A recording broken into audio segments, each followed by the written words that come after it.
Hello everyone. This is your master teacher Divakar and I welcome you all to Vedantu JEE Made Easy channel and welcome to the PYQ session once again. And today we are having the chapter of electrostatics.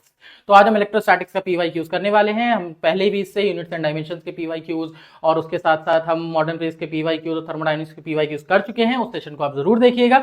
और उसके साथ साथ आज हम देखेंगे कि electrostatics में कौन कौन से क्वेश्चन रिसेंट ईयर्स में आए हुए हैं और किस तरह का हमारे क्वेश्चन हम एक्सपेक्ट कर सकते हैं। अब आप एक बात समझ लीजिए यहाँ पे सबसे पहले कि इलेक्ट्रोस्टैटिक्स एक ऐसा चैप्टर है जिसको बच्चे फील करते हैं कि वो 12th ग्रेड का टफेस्ट चैप्टर है।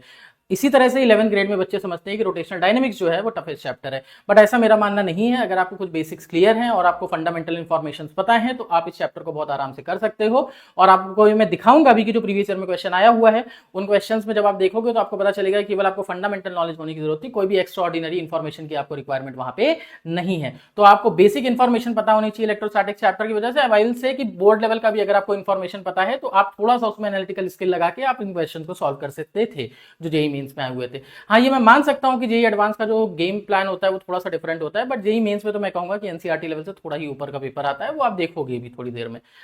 तो इलेक्ट्रोस्टैटिक्स को आज हम आसान बनाने की कोशिश करेंगे और किस तरह के क्वेश्चंस पेपर में आते हैं ये देखने की कोशिश करेंगे और किस तरह से हमें क्वेश्चंस करने हैं अगर सिमिलर क्वेश्चंस आते हैं पेपर में, जो कि आएंगे ही, है ना। कहीं आसमान से तो क्वेश्चन गिर नहीं पड़ेगा, तो सिमिलर पैटर्न पे ही क्वेश्चन आएगा। और सिंस आपने ये सेशन देख रहे हो, है ना, तो आपको आइडिया भी रहेगा कि किस तरह का क्वेश्चन पेपर में आ सकता है और किस तरह से मैं उसको टैकल कर सकता हूं। तो without further ado let's begin the session. But उससे पहले मैं कुछ बातें आपको बताना चाहूंगा। पहली बात तो ये भाई कि thank you for becoming the esteemed member of Vedantu JEE made easy channel, है ना। और आपने बहुत सही जगह अपना पैसा और अपना टाइम इन्वेस्ट किया है। आपको ये पता भी चल गया होगा अब तक और आप सीखने भी आपको काफी कुछ मिल रहा होगा। देखो, मैं कहता हूँ पढ़ाई तो एक पार्ट होती है, वो तो आप सीखते ही हो, but this channel keeps you a lot gives you a lot of motivation, है ना, जो आपको ट्रैक पे रखता है। तो टीचर का मुझे ये लगता है जॉब होता है कि भाई आपको वो कंटेंट तो दे ही, कि जो पेपर में आने वाला है, जिस तरह की इन्फॉर्मेशन आपको होनी चाहिए वो सारी इन्फॉर्मेशन तो आपको दे ही। ऑन द अदर हैंड वो आपको मोटिवेटेड भी रखे और रेलेवेंट इन्फॉर्मेशन आपको प्रोवाइड कराता रहे एज एंड व्हेन रिक्वायर्ड। तो इसी चीज के लिए आपको 3 काम करने हैं, है ना। बिफोर स्टार्टिंग द सेशन आपको 3 काम करने हैं। तो मैं थोड़ा स्क्रीन से हट जाता हूं ताकि आप देख पाओ। तो पहला काम तो आपको ये करना है कि वेदांतु जेईई मेड इजी का जो चैनल है उस चैनल को आपको सब्सक्राइब कर लेना है। क्यों उस चैनल को सब्सक्राइब कर लेना है? तो पहली बात ये कि बहुत सारे इंफॉर्मेटिव वीडियोस आपके आते रहते हैं जो इन्फॉर्मेशन आपके एग्जाम के लिए रेलेवेंट है और आपको पता होनी चाहिए। तो अगर वो इन्फॉर्मेशन आप चाहते हो कि आपसे मिस ना हो और आपको फोमो ना हो जाए, है ना, तो उसके लिए आप क्या करो, इस चैनल को सब्सक्राइब जरूर करो ताकि आपको तुरंत ही नोटिफिकेशन मिलता रहे। तो बेल आइकन दबाना बहुत जरूरी है, ठीक है। अदरवाइज आपको क्या है कि आप सब्सक्राइब तो कर लोगे बट आपको नोटिफिकेशन नहीं आएगा as when videos get uploaded. तो इन्फॉर्मेटिव वीडियोस के लिए आपको क्या करना है, आपको इस चैनल से टच में रहना है थ्रू आउट योर प्रिपरेशन, ताकि आपको इंपॉर्टेंट इन्फॉर्मेशन जो है वो मिलती रहे। दूसरी चीज ये है कि सेशंस की जो पीडीएफ है, additional PDF, study materials, PYQs material and all, अगर आपको ये चाहिए, जो कि आपको चाहिए ही होगा of course, because final revision में ये चीजें बहुत ज्यादा आपकी मदद करती हैं। और सिंस एक्सपर्ट टीचर्स इस मटेरियल को बनाते हैं तो आपको पता है कि क्यूरेटेड मटेरियल है, तो इसी से पेपर आएगा। तो उस चीज को अगर आप अपने पास हैंडी रखते हैं तो आपके रिवीजन में बहुत ज्यादा मदद मिल सकती है। तो इसके लिए आप टेलीग्राम चैनल जरूर ज्वाइन करें। वहां पे आपको इस पीडीएफ का सेशन का पीडीएफ भी मिल जाता है, तो वो पीडीएफ भी आप डाउनलोड कर सकते हैं ताकि पेपर के एक दिन पहले कभी देखना हो तो आप इधर उधर मटेरियल ना ढूंढे, है ना, सीधे चैनल पे ना आराम से देख लें। उसके साथ साथ क्या है कि कभी कभी क्या होता है आप यूट्यूब पे एक्सेस नहीं कर पाते हैं बट आप व्हाट्सएप पे तो हमेशा कम्युनिकेशन के लिए एक्टिव रहते हैं, तो व्हाट्सएप चैनल भी ज्वाइन कर ले, वहां पे भी सारे इंफॉर्मेटिव वीडियोस और इन्फॉर्मेशन आपको मिलती रहेगी। तो ये 3 काम ऐसे हैं जो आपको कर लेने हैं। अगर आप ये 3 काम नहीं करते हैं तो even after preparing so much, हो सकता है कोई इन्फॉर्मेशन जो आपको एडिशनल 5-10 नंबर दिला सकती हो वो इन्फॉर्मेशन आपसे मिस हो गई, या फिर कोई चेंजेस हुए एग्जाम में वो इन्फॉर्मेशन आपसे मिस हो गई। तो उस तरह की कोई भी इन्फॉर्मेशन आपकी मिस ना हो, तो उसके लिए ये तीनों चीजों से आपको कनेक्ट रहना जरूरी है। क्योंकि बेटर रहता है अगर आप एक सोर्स पे डिपेंड करेंगे इन्फॉर्मेशन के लिए तो हो सकता है कुछ छूट जाए आपका, कभी आप देख ना पाओ एंड ऑल। बट अगर आप तीनों जगह कनेक्टेड हैं तो फिर आपको वो इन्फॉर्मेशन किसी ना किसी चैनल से मिल ही जाएगी। तो इसी इन्फॉर्मेशन के साथ अब हम स्टार्ट करते हैं हमारा पहला सवाल। और पहला सवाल जो हमारा इलेक्ट्रोस्टैटिक्स का है वो सवाल है ये। अब ये सवाल क्या है बच्चों, देखो 5 चार्जेस प्लस क्यू, फिर प्लस 5 क्यू है, फिर माइनस 2 क्यू है, फिर प्लस 3 क्यू है, फिर माइनस 4 क्यू है, are situated as shown in the figure. The electric flux due to the configuration through the surface is. तो आप देखो इलेक्ट्रिक फ्लक्स निकालना है यहाँ पे और आपके पास बंच ऑफ चार्जेस गिवन है।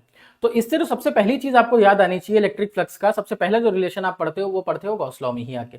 तो गॉस लॉ में हम क्या पढ़ते हैं बच्चा, देखो गॉस लॉ में हम पढ़ते हैं कि आपका जो इलेक्ट्रिक फ्लक्स होता है जिसको फाई से रिप्रेजेंट करते हैं, this will be equal to integral of E dot D S. अब यहाँ पे एक बात समझ लेनी है, अदरवाइज मिस आउट कर जाओगे कि ये जो इंटीग्रल है ये क्लोज इंटीग्रल है, ये ओपन इंटीग्रल नहीं है। तो इसका मतलब ये एप्लीकेबल तभी होगा जब क्लोज सरफेस होगा, अदरवाइज आप इस तरह से इक्वेशन को नहीं लिख सकते हो। तो यहाँ पे आप लिख दोगे इसको क्लोज इंटीग्रल, तो यहाँ पे एक गोला सा बना देते हैं, इसका मतलब होता है क्लोज इंटीग्रल।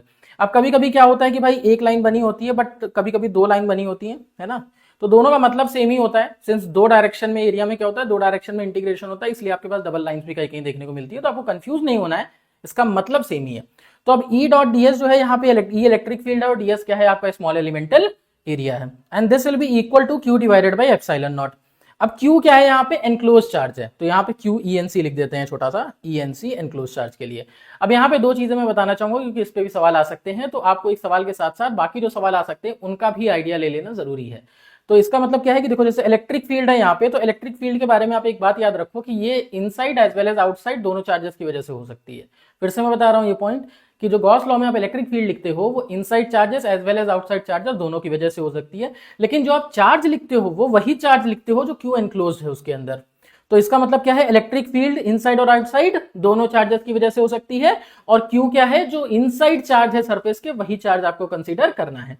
तो जैसे फॉर एग्जांपल यहाँ पे अगर आप डायग्राम देखते हो तो 5Q जो है वो इनसाइड है, यहाँ पे Q इनसाइड है, और यहाँ पे -2Q इनसाइड है, यहाँ पे 3Q आउटसाइड है माइनस का, और यहाँ पे -4Q आउटसाइड है। इसका मतलब क्या हुआ, इसका मतलब ये हुआ कि -3Q और -4Q जो चार्जेस हैं ये इलेक्ट्रिक फील्ड की कैलकुलेशन में तो इंपैक्ट कर सकते हैं लेकिन फ्लक्स की कैलकुलेशन में इंपैक्ट नहीं करेंगे। तो इसका मतलब क्या है, अगर मुझे फ्लक्स निकालना है तो मुझे केवल इतना देखना है कि कितना चार्ज जो है वो मेरा सरफेस के अंदर है, उसके लिए मुझे बाहर वाले चार्जेस को देखने की जरूरत नहीं है। तो इनसाइड चार्जेस अगर आप देखते हो तो +5Q एक चार्ज है, उसके बाद +Q दूसरा चार्ज है, उसके बाद +Q दूसरा चार्ज है, और एक -2Q है। तो टोटल चार्ज कितना हो गया, 5Q + Q 6Q -2Q 4Q। तो टोटल चार्ज हमारे पास Q एनक्लोज्ड आ गया यहाँ पे, ये कितना आ गया हमारे पास 4Q आ गया। और इसके साथ साथ अगर हमें फ्लक्स निकालना है तो फ्लक्स क्या होता है, Q enclosed divided by epsilon not. तो यहाँ पे हम इसको 4Q रख देंगे, 4Q को एप्सिलॉन नॉट से डिवाइड कर देंगे और वही हमारा आंसर हो जाएगा। तो आंसर नंबर डी जो है हमारा वो करेक्ट आंसर है। अब यहाँ पे कुछ चीजें जो याद करने के लिए मैंने आपको बोली हैं, पहली चीज ये कि गॉस लॉ में किस चीज का क्या मीनिंग है और कौन सी चीज किस पे डिपेंड करती है, ये चीजें जान लेना आपको जरूरी है। अच्छा भाई, अब आगे देखते हैं। अगला जो है हमारे पास, तो ये हमारा इसका आंसर हो गया, इसका आपको प्रिंटेड वर्जन देखना है तो ये हमारा सॉल्यूशन है। तो यहाँ पे क्या किया, फ्लक्स को लिखा है Q enclose divided by epsilon not. Q enclose में केवल वही चार्जेस देखने हैं जो सरफेस के अंदर हैं, तो वही चार्जेस हमने देखे हैं जो सरफेस के अंदर है और उनको सब्स्टिट्यूट कर दिया, तो ये फाइनल आंसर आ गया। अब इस सवाल में आपको कुछ भी कठिन लग रहा है तो मुझे नहीं पता कि वो क्या है, आप इसको कमेंट सेक्शन में बताइएगा जरूर कि अगर आपको इस सवाल में कुछ कठिन लगा हो तो। एनसीईआरटी लेवल की इन्फॉर्मेशन चाहिए थी, मैं कहूंगा क्वेश्चन भी एनसीईआरटी लेवल का ही है, आपकी बेसिक अंडरस्टैंडिंग को ही टेस्ट करने की कोशिश कर रहे हैं, यहाँ पे कोई भी सुपरफिशियल इन्फॉर्मेशन आपको नहीं चाहिए थी इस क्वेश्चन को सॉल्व करने के लिए। अगला जो है हमारे पास सवाल नंबर 2, देखो क्या है। Two charge conducting spheres of radii a and b are connected to each other by a connecting wire. The ratio of charges of the two spheres respectively is.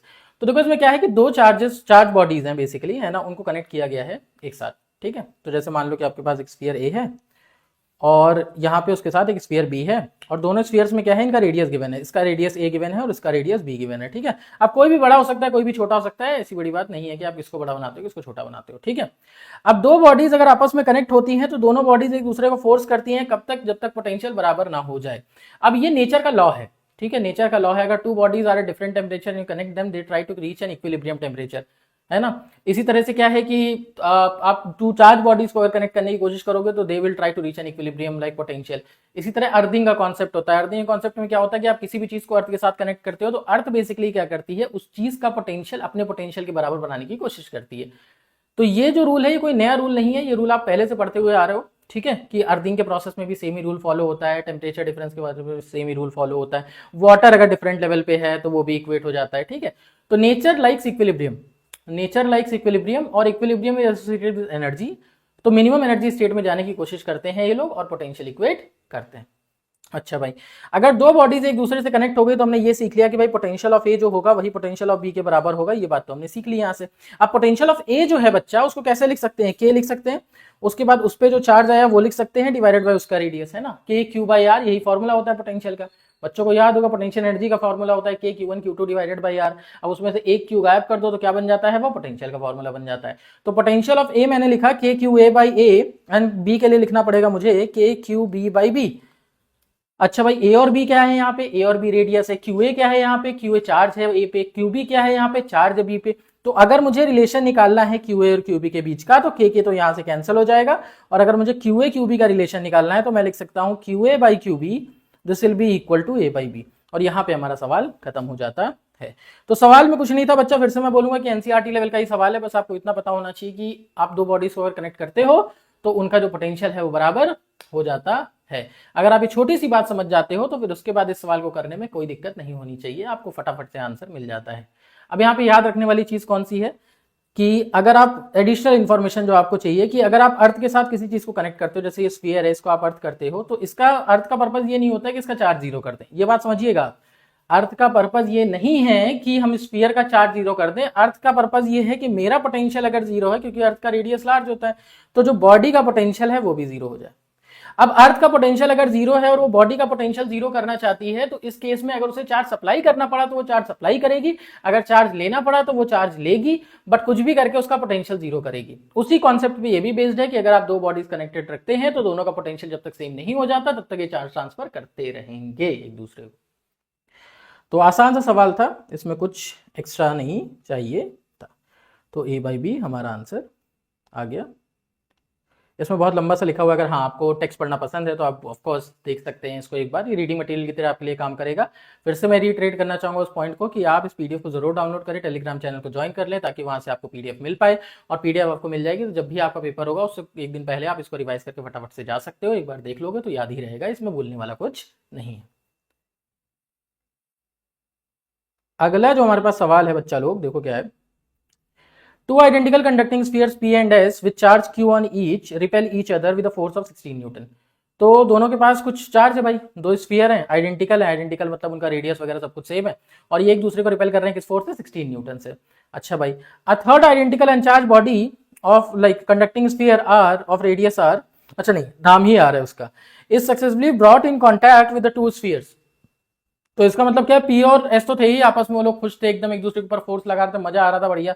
अब क्या हुआ, उसमें आर आ गया बीच में। आर ने कहा कि पहले हम ए के साथ कांटेक्ट में जाएंगे, फिर हम बी के साथ कांटेक्ट में जाएंगे, तो पहले हम ए से दोस्ती बनाएंगे फिर बी से दोस्ती बनाएंगे। इन दोनों से दोस्ती बनाने के बाद देखेंगे कि भाई ये क्या नुकसान हो जाता है इन लोगों को, बाद में इनको धोखा दे देंगे। तो क्या हुआ कि ए था, यहाँ पे हमारा भाई है पी स्फीयर है ना, यहाँ पे क्यू स्फीयर है, हमारा आर स्फीयर आया, उसने कहा कि भाई पहले हम दोस्ती किससे बनाएंगे, पी से दोस्ती बनाएंगे, तो यहाँ पे आ गया भाई आर।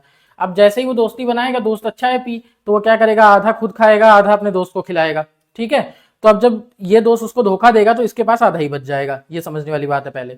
अच्छा भाई, अब ये जाएगा एस के साथ दोस्ती बनाएगा, तो एस के पास जब ये आएगा और दोस्ती बनाने के लिए, तो इसके पास भी क्यू बाई टू है और इसके पास क्यू है, तो अब क्या होगा, ये लोग भी मिल बांट के कर लेंगे, कहेंगे कि भाई आधा आधा खा लेते, जो तुम्हारे पास है थोड़ा सा मुझे दे दो, तुम्हारे घर में भिंडी बनी है तो हमको भिंडी दे दो, हमारे घर में बिस्किट है, बिस्किट नमकीन मिला है वो हम तुमको दे देते हैं, तो शेयरिंग करके हम दोनों लोग खाना खा लेंगे, और या फिर सैंडविचेस भी हो सकते हैं भाई।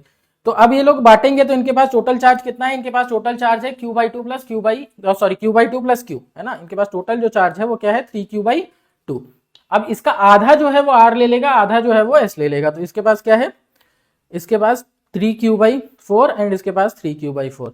तो भिंडी भिंडी या फिर नमकीन नमकीन जो भी है सब में बराबर का बंटवारा हो गया।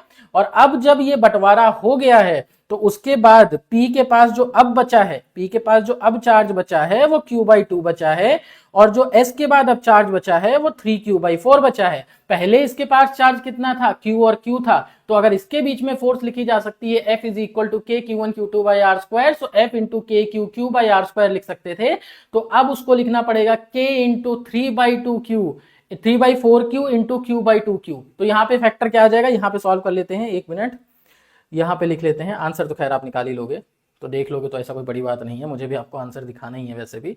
तो यहाँ पे देखो क्या आ जाएगा, F अगर पहले था K Q Q divided by are square, तो अब जो F डैश हो जाएगा वो हो जाएगा K Q by 2 3 Q by 4 divided by are square, तो ये बन जाएगा 3 by 8 K Q square divided by are square. और यही तो F था, यही क्या था हमारे पास, F था, तो यही F की वैल्यू हम यहाँ पे सब्स्टिट्यूट कर देंगे, तो हमारे पास ये कितना है, F गिवन था 16, तो ये 8 2 टाइम्स चला जाएगा, 3 2 टाइम्स 6 न्यूटन, तो 6 न्यूटन हमारा आंसर आ जाएगा। तो यहाँ पे शेयरिंग एंड केयरिंग वाला कॉन्सेप्ट है। पहले आएगा भाई जो चार्जेस हैं, क्यू क्यू रखा हुआ है उनके पास, वो एकदम अमीर है, तो एक गरीब सा आया कहने लगे भाई हमारी थोड़ी मदद कर दो, उन्होंने मदद कर दी। फिर उसके बाद दूसरे के पास क्या करा, तुम भी थोड़ी मदद कर दो, उसने भी थोड़ी मदद कर दी। फिर उसके बाद क्या, उसने दोनों को धोखा दे दिया। अब जब दोनों को धोखा दे दिया तो भाई अब फोर्स उनके बीच का कम हो गया। तो तीसरे दोस्त ने दो दोस्तों के बीच में लड़ाई लगवा दी और उनके बीच का जो अफेक्शन है वो कम करा दिया। ठीक है, पहले 16 था, अब 6 हो गया। वैसे रिपल्शन था, इसको दूसरी तरीके से भी सोच सकते हैं, है ना। तो यहाँ पे हमारा 6 न्यूटन जो है वो फाइनल आंसर आ जाएगा। तो इस तरह की कैलकुलेशन दिखती है, आप एक बार इस कैलकुलेशन को देख लो, आपको समझ में आ जाएगा। ऐसा कुछ रॉकेट साइंस नहीं है इसमें। ठीक है, अगले सवाल पे चलते हैं। ठीक है, तो सवाल नंबर 4, सवाल नंबर 4 ये रहा आपके कंप्यूटर स्क्रीन पर। ये सवाल क्या है, sigma is the uniform surface charge density of a thin spherical shell of radius R, the electric field at any point on the surface of the shell is. देखो बहुत ही ज्यादा आसान सवाल ये आ गया, बहुत ही ज्यादा आसान सवाल आ गया। कुछ भी इसमें करने वाली बात है ही नहीं, एकदम मतलब हलवा से भी हलवा सवाल है ये, हलवा से भी ज्यादा हलवा सवाल। तो इसमें आपको पता है कि भाई अगर आपको इलेक्ट्रिक फील्ड लिखनी होती है सरफेस पे, तो इलेक्ट्रिक फील्ड लिखने का तरीका क्या होता है, E is equal to K Q divided by are square, खत्म हो गया। ठीक है, इस तरह से इलेक्ट्रिक फील्ड आप लिख देते हो सरफेस पे। अच्छा भाई, अब के की वैल्यू क्या होती है, के की वैल्यू होती है 1/4 pi epsilon naught Q divided by are square. ये भी बात सही है, इसमें भी कोई दिक्कत वाली बात नहीं है। अच्छा भाई, अगर यहां तक कोई दिक्कत नहीं है तो Q divided by 4 pi R square into 1/एप्सिलॉन नॉट, तो अब भी दिक्कत नहीं होनी चाहिए। इसमें क्या दिक्कत है, जस्ट रीअरेंज ही तो किया वेरिएबल्स को। तो अगर Q/4 पाई आर स्क्वायर अगर मैं इस वैल्यू को लिखता हूं तो ये जो वैल्यू है हमारी ये कितनी बन जाती है, यही तो होती है surface charge density. Surface charge density क्या होती है कि आपके पास जितना चार्ज है पर यूनिट एरिया को ही सरफेस चार्ज डेंसिटी बोलते हैं। तो यहाँ पे अगर हमारे पास एक स्फीयर है तो उसका एरिया कितना हो गया, 4 पाई आर स्क्वायर हो गया, 4/3 पाई आर क्यूब नहीं होगा, वो वॉल्यूम होता है। तो Q divided by 4 pi R square हमारे पास एरिया हो गया, सॉरी ये सरफेस चार्ज डेंसिटी हो गया। और जैसे ही ये वैल्यू आप सब्स्टिट्यूट करोगे तो आपके पास E की वैल्यू कितनी आ जाएगी, सिग्मा बाय एप्सिलॉन नॉट आ जाएगी। आपका सवाल यहाँ पे खत्म हो जाएगा, कुछ करने की जरूरत नहीं है। बेसिक फॉर्मूला याद होना था बच्चों, अगर बेसिक फॉर्मूला आपको याद है तो इसमें दिक्कत नहीं हो सकती है, क्योंकि बेसिक फॉर्मूले में आपको फिर सिग्मा ही तो रिप्लेस करना है। तो Q divided by 4 pi R square sigma है, आपने रिप्लेस कर दिया, आंसर आ गया। तो आसानी सवाल आ रहे हैं, बेसिक फंडामेंटल्स आने चाहिए। अगर बेसिक फंडामेंटल्स में आपको थोड़ी सी दिक्कत है तो इसको एक बार देख लो, अभी याद हो जाएगा। अगर अभी तक नहीं याद है तो जिंदगी हमेशा आसान रहे ऐसा जरूरी नहीं है, बट कोशिश करोगे तो आसान हो सकती है ना। तो वही कोशिश आप कर रहे हो अभी, है ना। आप कोशिश करो, आसान हो जाएगी। सारी चीजें अगर याद नहीं भी थी तो अब तो याद हो जाएंगी ना। तो मेमोराइज करने की कोशिश करो, पेपर में इसी टाइप का सवाल आएगा, फटाफट कर दोगे, मार्क्स मिल जाएंगे, चिल करना एकदम, है ना। अगला देखो क्या है, क्वेश्चन नंबर 4 हमने कर लिया है। इसके लिए बेटा हाँ, फिर से मैं रिइटरेट करूंगा इस पॉइंट को कि ये जो पीडीएफ है ये आपके टेलीग्राम चैनल पे अवेलेबल हो जाएगी, है ना, इस सेशन के साथ अपलोड के साथ। और इसी के साथ साथ आपको इसको डाउनलोड कर लेना है ताकि आपको फाइनल रिविजन में ये आपकी मदद कर सके। ठीक है, अच्छा भाई आगे देखते हैं क्या है हमारे पास। तो आगे हमारे पास है सवाल नंबर 5, सवाल नंबर 5 आ चुका है। सवाल नंबर 5 क्या है, the vehicles carrying inflammable fluids usually have metallic chains touching the ground. अब देखो ये सवाल जो है इसमें कुछ सॉल्व नहीं करना है, इसमें थोड़ा सा दिमाग लगाना है, थोड़ी सी फैक्चुअल इन्फॉर्मेशन है जो आपको पता होनी चाहिए, उससे आप सॉल्व कर लोगे। ठीक है, अब क्या होता है जब इनफ्लेमेबल फ्लूइड्स है, मतलब क्या हल्का सा स्पार्क वगैरह होगा तो उसमें आग लग जाएगी। ठीक है, इनफ्लेमेबल का मतलब क्या है, ज्वलनशील, है ना। तो जैसे ही आप उसमें थोड़ा सा भी माचिस लगा दिया तो गया सब, है ना। अभी बहुत ट्रेजिक इंसिडेंट हुआ था बीच में, है ना, कि वो टैंकर जो था वो शायद पेट्रोल पंप के आसपास बहुत बड़ा ब्लास्ट वगैरह हो गया था, बहुत लोग की डेथ हो गई थी। तो इस तरह के जो इवेंट्स हैं वो बहुत ही अनफॉर्चुनेट होते हैं और छोटी सी गलती से हो जाते हैं। तो कोई भी इनफ्लेमेबल अगर फ्लूइड है तो इनफ्लेमेबल फ्लूइड में आप चाहते हो कि भाई कोई भी स्पार्क वगैरह हल्का सा भी जनरेट ना हो, क्योंकि वो ट्रेजेडी में कन्वर्ट हो सकता है। तो इसके लिए आप करते क्या हो बच्चा कि आप ये मेक श्योर करते हो कि फ्रिक्शन की वजह से चार्ज आता है। बेसिकली आपको ये तो पता ही है कि आप जैसे स्केल लो, उसको सर पे रब करो तो चार्ज वगैरह डेवलप हो जाता है। तो friction is a method of charging. तो अब क्या होता है, जैसे टैंकर आपका मूव कर रहा है ना, टैंकर अब वो एयर के साथ कांटेक्ट में आता है। अब एयर में क्या होता है, फ्रिक्शन होता है, ड्रैग होता है। तो जब कंटेनर है ना, कंटेनर का मेटल ड्रैग के साथ मतलब करेगा, है ना, जब आप दो चीजों में फ्रिक्शन आएगा तो उसके केस में क्या होगा कि हो सकता है कुछ चार्ज डेवलप आ जाए। अब कुछ चार्ज डेवलप हो जाएगा तो हो सकता है स्पार्क हो जाए, और अगर स्पार्क हो गया इनफ्लेमेबल फ्लूइड में तो फिर आपके आग लगने के चांसेस हो जाते हैं। तो वो चीज ना हो इसके लिए क्या करते हैं, अर्थ जो है हमारा वो इनफाइनाइट सोर्स और सिंक ऑफ चार्ज है, तो आप उसको जो भी चार्ज दोगे वो उसको ले लेगा। ठीक है, तो इसके लिए क्या करते हैं, एक मेटल को कनेक्ट कर देते हैं ग्राउंड से। तो ये अर्थिंग टाइप का प्रोसेस जो है वो हम करते हैं। अर्थिंग का मेन पर्पज क्या होता है, अर्थिंग का मेन पर्पज ये होता है कि कोई भी आपका डिवाइस है जो हाई करंट पे चलता है, अगर वो डिवाइस खराब हो जाता है तो आप नहीं चाहते हो कि भाई एक्सेसिव करंट फ्लो हो, तो आप क्या करते हो, अर्थिंग वाला वायर लगा देते हो कि जो एक्सेसिव करंट है वो अर्थ में फ्लो हो जाएगी। तो उसी टाइप का आप सेम प्रोसेस कर रहे हो यहाँ पे कंटेनर के साथ। तो it's like earthing for the container, है ना, it's like earthing for the container, ताकि एक्सेसिव चार्ज ना फ्लो हो और स्पार्क वगैरह ना हो और ट्रेजिडी से हम बचा सके अपने कंटेनर को। तो सिंपली शायद देखो, to conduct the excess charge due to friction to the ground to prevent sparking. Simple सा सवाल था, मतलब थोड़ा सा बस फैक्चुअल इन्फॉर्मेशन आपको पता होनी चाहिए, बाकी इस सवाल में ऐसा कुछ नहीं था। अगला देखते हैं क्या है भाई हमारे पास, पांचवा सवाल। तो हाँ, फिर से मैं आपको ये बता देता हूँ कि ये रिटर्न फॉर्म में अवेलेबल है, अगर आप इसको पढ़ना चाहते हैं तो बेसिकली आप PDF डाउनलोड कर लेंगे टेलीग्राम चैनल से, which you will do, of course I have trust in you that you will do that. तो अब वो आप डाउनलोड कर लेंगे, जैसे आप उसको डाउनलोड करेंगे आपको ये मिल जाएगा और आराम से इसको सॉल्व कर सकते हैं। तो आपका रिविजन के लिए देखो बच्चा काफ़ी अच्छा होता है, तो ऐसा सीध ना हो जाए कि अब पछताए का फायदा जब चिड़िया चुग गई खेत, है ना। तो खेत वेत चुग जाए उससे पहले डाउनलोड कर लो, ठीक है। चलो, in hydrogen like system the ratio of Coulombian force and gravitational force between the electron and the proton is in the order of. देखो ये क्वेश्चन जो है, ये क्वेश्चन आप लोगों को याद भी होगा, शायद कुछ बच्चों को याद होता है, बस यहाँ पे एक ही दिक्कत हो सकती है, अगर आपको याद होता है तो कभी भी आपकी मसल मेमोरी बिल्ड हो जाती है, तो आप ऐसे मार्क करके चले जाते हो 10⁻36 ऐसे, इसमें दिखा दिखा सा लग रहा है तो आप इसको मार्क करके चले आओगे। तो ये नहीं करना है, ठीक है, ये नहीं करना है, आपको सॉल्व करना है ना। फिर उसके बाद आपका जो आंसर आता है उसके हिसाब से आपको डिसाइड करना है। अब हाइड्रोजन वाला है तो भाई हाइड्रोजन के पास एक इलेक्ट्रॉन एक प्रोटॉन है, इन दोनों के बीच में फोर्स लगेगा, ठीक है भाई। अब कौन से दो फोर्सेस की बात हो रही है, दो फोर्सेस की जो बात हो रही है यहाँ पे वो इलेक्ट्रोस्टैटिक और ग्रेविटेशनल फोर्स की बात हो रही है। तो अगर यहाँ पे हम सॉल्व करते हैं तो मान लो भाई हमारे पास इलेक्ट्रोस्टैटिक फोर्स निकालनी है, ठीक है। तो इलेक्ट्रोस्टैटिक फोर्स का फॉर्मूला क्या है, K(Q1Q2) डिवाइडेड बाई R², ठीक है। अट्रैक्टिव ही होगी तो नेगेटिव साइन नहीं लिख रहा हूँ यहाँ पे, क्योंकि ग्रेविटी में भी वो होगा। अच्छा भाई, यहाँ पे ग्रेविटी की अगर हम लिखते हैं बात, तो ग्रेविटी की होती है Gm1m2 डिवाइडेड बाई R², ठीक है भाई, ये भी बात सही है। अब ये बचपन में ही पढ़ाया जाता है, 9th ग्रेड में पढ़ा दिया जाता है Gm1m2/r² ना, और ये 12th ग्रेड में स्टार्टिंग में पढ़ लेते हो कूलम्बियन फोर्स। तो ये फोर्स कब है, Q1 Q2 जब दो चार्जेस है और R सेपरेशन पे रखे हुए हैं, और नीचे वाला फोर्स कब है, जब M1 M2 दो मासेस है और R सेपरेशन पे रखे हुए हैं। अच्छा, ये हो गया हमारा इक्वेशन नंबर 1 और ये हो गया इक्वेशन नंबर 2। अब इन दोनों को डिवाइड कर लेते हैं अपन। तो Fe/Fg अगर लिखते हैं तो यहाँ पे क्या है, K(Q1 Q2) बच जाएगा और नीचे वाले में Gm1 M2 बच जाएगा। अब यहाँ पे ये सारी वैल्यूज हमको पता होती हैं, तो ये वैल्यूज हमें क्या पता होती है कि जैसे K की वैल्यू है, तो K की वैल्यू अगर आप लिखोगे तो 9 × 10⁻9 लिखोगे, ठीक है। आप इसको 8.9 समथिंग भी लिख सकते हो, बट मैं सजेस्ट करूंगा कि आप उतना डिटेल मत जाओ, 9 × 10⁻9 लिखो बेसिकली। और उसके बाद G की जो वैल्यू है वो आपको पता है 6.6 × 10⁻11 होती है, तो ये भी प्रॉब्लम सॉल्व है। उसके बाद आपके पास क्या है कि M1 मास ऑफ प्रोटॉन लिखना है बेटा, और एक मास ऑफ इलेक्ट्रॉन है, दोनों डिफरेंट है ना, तो उस हिसाब से लिखना है। तो M1 मान लो प्रोटॉन लिया तो 1.6 × 10⁻27 kg लिखना है।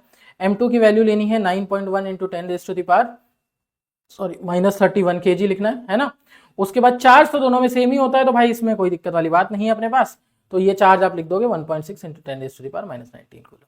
अब जैसे ही इन वैल्यूज को आप सब्स्टिट्यूट करके सॉल्व करने की कोशिश करोगे तो न्यूमेरिक वैल्यू में नहीं जाना है, समझो इस बात को, न्यूमेरिक वैल्यू जो है उसमें नहीं जाना है, आपको केवल पावर में डील करना है। तो जब आप पावर में केवल डील करके सॉल्व करने की इसको कोशिश करोगे तो 10⁻39 के आसपास आपका आंसर आ जाएगा।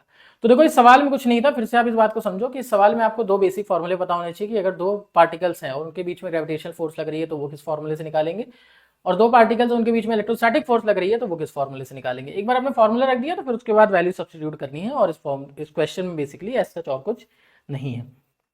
बेसिक अंडरस्टैंडिंग के लिए आप ये मान के चलो कि जो ग्रेविटेशनल फोर्स होती है वो बहुत वीक होती है as compare to electrostatic force, है ना। इसीलिए आप देखते हो कि जैसे आप बोर्ड पे कुछ लिखते हो, आप वो बोर्ड पे लिखते हो तो बोर्ड के पार्टिकल्स और चॉक के पार्टिकल्स में कुछ अट्रैक्शन होता है, वो इलेक्ट्रोमैग्नेटिक इन नेचर है, और उसके साथ साथ ग्रेविटी जो है इतनी बड़ी है अर्थ, है ना, वो आपके ऊपर ग्रेविटेशनल फोर्स लाइक पार्टिकल्स के ऊपर अप्लाई कर रही होती है, बट फिर भी पार्टिकल बोर्ड से ही अटैच रह जाते हैं। तो इसका मतलब क्या है कि एक छोटा सा बोर्ड जो है वो पूरे अर्थ की फोर्स को बैलेंस कर ले रहा है।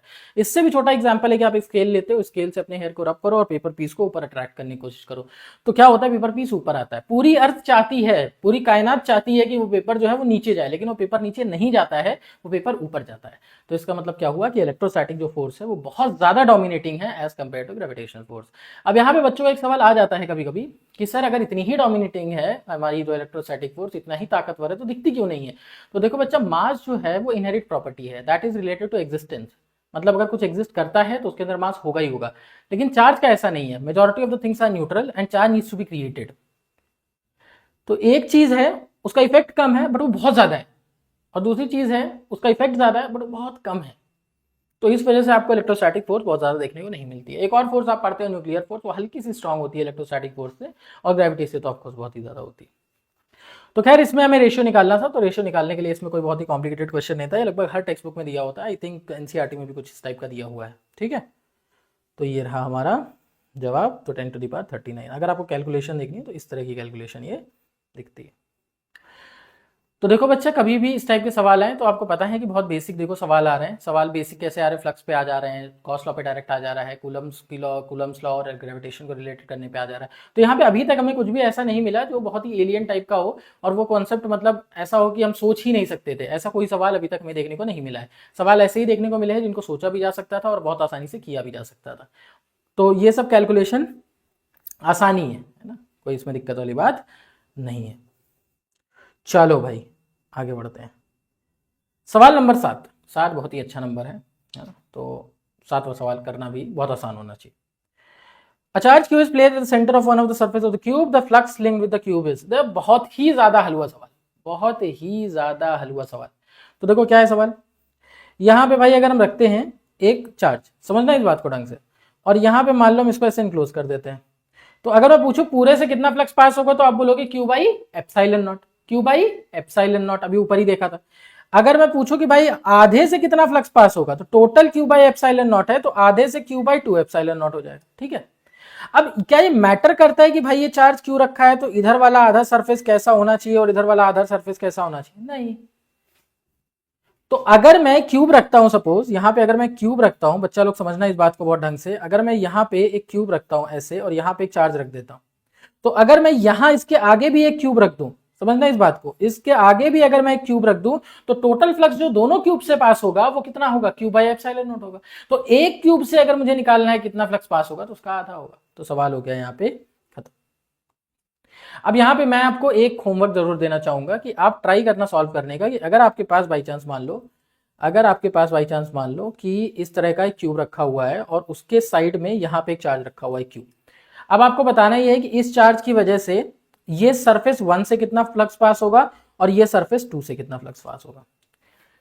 फिर से आपको बताता हूं सवाल क्या है, कॉर्नर पे रखा हुआ है चार्ज है ना, क्यूब के कॉर्नर पे चार्ज रखा हुआ है, आपको बताना यह है कि सरफेस 1 से कितना फ्लक्स पास होगा और सरफेस 2 से कितना फ्लक्स पास होगा। ये आपको जवाब देना है कमेंट सेक्शन में, और देखूंगा मैं कि मतलब आप सही बताते हो कि नहीं बताते हो। ठीक है, तो इस चीज को सोच के आराम से बताना बढ़िया से, वो इसका एक एक्सटेंडेड वर्जन ऑफ क्वेश्चन हो सकता है और वो ज्यादा बेटर क्वेश्चन है। तो फ्लक्स में देखो बच्चा, या तो आपके पास सवाल आ जाएगा कि भाई चार्ज रखा हुआ है उसमें से डिस्ट्रीब्यूट करना है कि किसको कितना मिला। ठीक है, जैसे फॉर एग्जांपल सेंटर पे रखा हुआ है क्यूब के, तो हर फेस से कितना पास होगा, तो total cube by epsilon not है, 6 फेसेस हैं तो 1/6 हो जाएगा।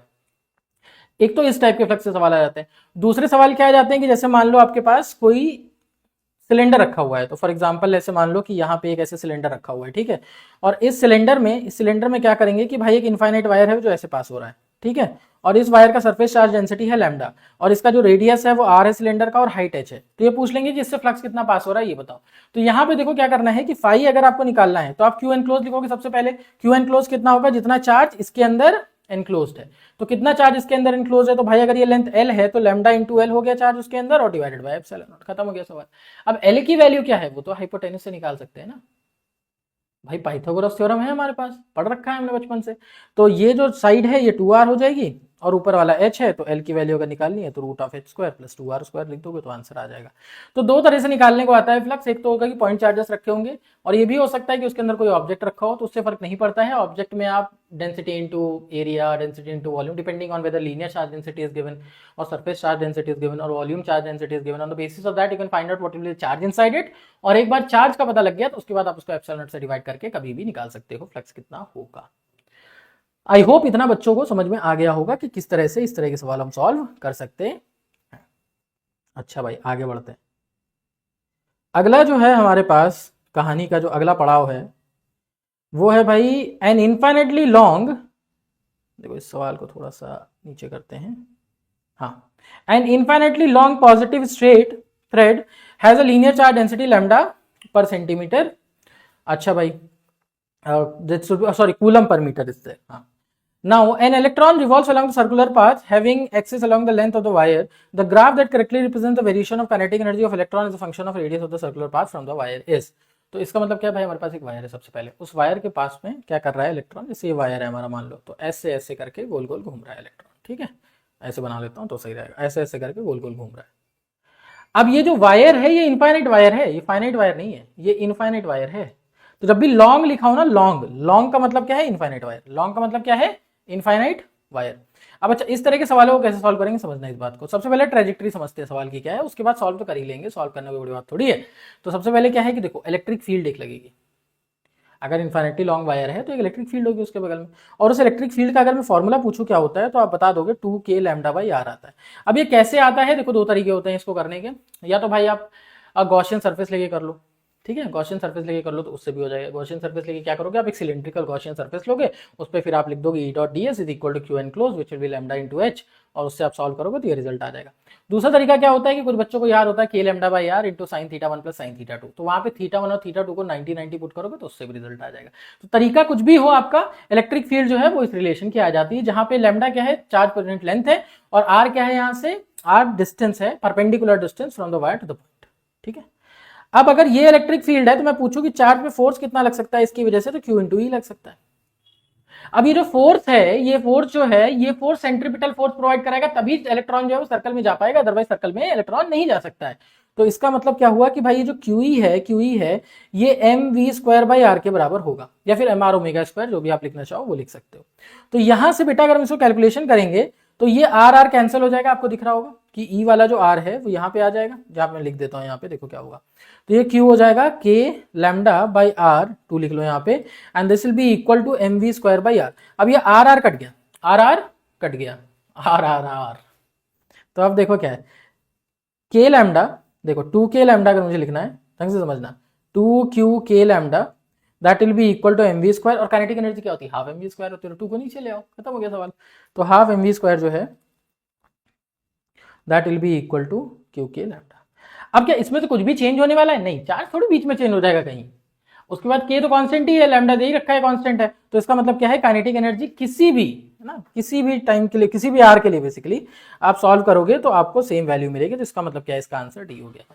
तो अगेन मैं बताता हूँ यहाँ क्या क्या कॉन्सेप्ट था, पहले आपको कैसे अप्रोच करना था इस प्रॉब्लम को। तो सबसे पहले अगर कोई चीज सर्कल में मोशन कर रही है तो सेंट्रीपिटल फोर्स आपके दिमाग में आ जाना चाहिए तुरंत।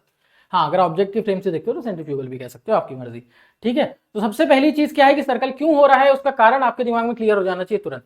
अब दूसरी बात आती है कि ये फोर्स आएगी कहां से, तो ये फोर्स अपने आप से तो आ नहीं सकती, जैसे भगवान ने दिया तुरंत एकदम आ गई, तो इस फोर्स का कोई ना कोई कारण होता है। इस फोर्स का कारण नॉर्मल रिएक्शन हो सकता है, फ्रिक्शन हो सकता है, इलेक्ट्रोस्टैटिक फोर्स होता है, मैग्नेटिक फोर्स हो सकता है, कोई भी कारण हो सकता है, बहुत सारी फोर्सेज इसका कारण हो सकती है। अब आपको ढूंढना है इस फोर्स का कारण इस सिचुएशन में क्या है, तो इस सिचुएशन में जो इस फोर्स का कारण है वो है इलेक्ट्रोस्टैटिक फोर्स। अब याद करना है इलेक्ट्रोस्टैटिक फोर्स भाई हम कैसे रिलेट कर सकते हैं वायर वगैरह के कॉन्टेक्स्ट में, तो इलेक्ट्रोस्टैटिक फोर्स जो होती है वो चार्ज इंटू इलेक्ट्रिक फील्ड होती है। अब इलेक्ट्रिक फील्ड क्या हम निकाल सकते हैं वायर के केस में, हाँ निकाल सकते हैं, बिल्कुल निकाल सकते हैं। तो 2k लैम्डा बाई आर हमारी इलेक्ट्रिक फील्ड आ गई, उसमें चार्ज का मल्टीप्लाई कर देंगे, सवाल खत्म हो गया। तो फोर्स निकालना मेन था यहाँ पे। एक बार आपके पास फोर्स आ गई तो M V square by R के बराबर हो गई। अब जैसे ही वो एम वी स्क्वायर आर के बराबर हो गई तो आपके पास एम वी स्क्वायर की वैल्यू आ गई, half of M V square kinetic energy होता है। तो आप अगर ट्रेजेक्ट्री फॉलो करोगे कि जो क्वेश्चन में दिया है उसी चीज पे आप प्रोसीड करते जाओगे तो आप आंसर तो खुद ही पहुंच जाओगे। जर्नी है ये, जर्नी है ना, जर्नी है। ऐसा नहीं है कि मतलब कभी कभी होता है कि भाई आपको पहले ही से आंसर पता होता है कि क्या आंसर टाइप का आएगा, बट कभी कभी क्या होता है, इसको थोड़ा सा जर्नी चलना पड़ता है, थोड़ा है ना, थोड़ा चलना पड़ता है। अब यहाँ पे मैं बोलूँ कि यार कोई कॉन्सेप्ट ऐसा है क्या जो एनसीईआरटी में नहीं सिखाते और यहाँ पे पूछ दिया, नहीं है, सिखाते हैं सब कुछ, जो भी यहाँ पे सब एनसीईआरटी में सिखाते हैं, ठीक है। बस आपको भाई एप्लीकेशन अब थोड़ा सा सीखना पड़ता है, ठीक। तो वही चीज हम यहाँ पे सिखाने की कोशिश कर रहे थे। तो ये हमारा आंसर डी आ गया। अब यहाँ पे सॉल्यूशन में तो कुछ नहीं है, बट आप वो जो रिटन पार्ट है वो मैं छोड़ दूंगा, तो वो आप देख लोगे तो आपको समझ में आ जाएगा कि आंसर कहाँ से आया। जस्ट 1 सेकेंड, आंसर बच्चा इसका डी है ना। तो ये काइनेटिक एनर्जी जो है हमारी वो कांस्टेंट आएगी, ये आप इसको ध्यान मत दो ज़्यादा, ठीक है। अगला देखते हैं।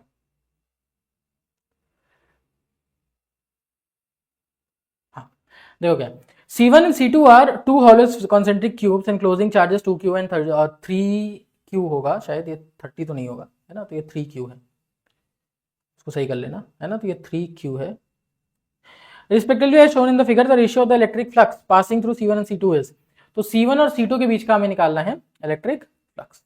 तो अब देखो एक बात समझो यहाँ पे बच्चा कि एक डब्बा है हमारे पास, है ना, एक डब्बा है हमारे पास, वो रखा हुआ है, उसमें चार्ज 2q है, और जो बाहर वाला डब्बा है उसमें चार्ज कितना है 3q है। तो 2q अंदर वाले चार्ज है और 3q क्या है, बाहर वाला चार्ज है। तो अब अगर मुझे फ्लक्स निकालना है छोटे वाले में से, तो हमें क्या करना है, चार्ज बाहर वाला थोड़ी देखना होता है, हमें चार्ज इनक्लोज देखना होता है। तो चार्ज इनक्लोज जो छोटे डब्बे में है वो 2q है, तो इसका मतलब उसका जो फ्लक्स एसोसिएटेड होगा वो 2q से रिलेटेड होगा। तो इसका मतलब क्या है कि अगर मैं फ्लक्स पूछूं पहले वाले सरफेस से, तो आप बोलोगे अभी C1 कैसे एसोसिएटेड, तो वो होगा प्रोपोर्शनल टू 2q होगा, ठीक है, बाय एप्सिलॉन नॉट आप लगा सकते हो, तो एग्जैक्ट वैल्यू आ जाएगी। अच्छा भाई, जो दूसरा वाला है उसमें 3q होगा, नहीं 3q मत लेना, गलत हो जाएगा, और वो आंसर भी दिया हुआ है, तो वो नहीं लेना है आपको, क्योंकि अब जो इनक्लोज चार्ज हो गया 2q भी तो उसके अंदर ही है, वो थोड़ी बाहर निकल गया है। तो 2q और 3q अब दोनों के दोनों अंदर है, तो वहां पे आपको कितना चार्ज लेना पड़ेगा, 5q लेना पड़ेगा। तो 5 कितना हो गया हमारे पास, 5 हो गया 5q के प्रोपोर्शनल, इन दोनों का रेशियो ले लोगे, आपका आंसर आ जाएगा, खत्म। तो देखो सिंपल सा सवाल था अगेन, है ना, फिर से मैं बोलूंगा सिंपल सा सवाल था। अब आपको बस इतना सा इसमें करना था कि कौन सा आपको लेना है ना, चार्ज कैलकुलेशन के टाइम पे, और कौन सा नहीं लेना है, ये दोनों चीजें आपको क्लियर होनी जरूरी थी। तो आंसर तो आपका आ गया, इसमें कोई बड़ी बात नहीं। तो ये आपका आंसर,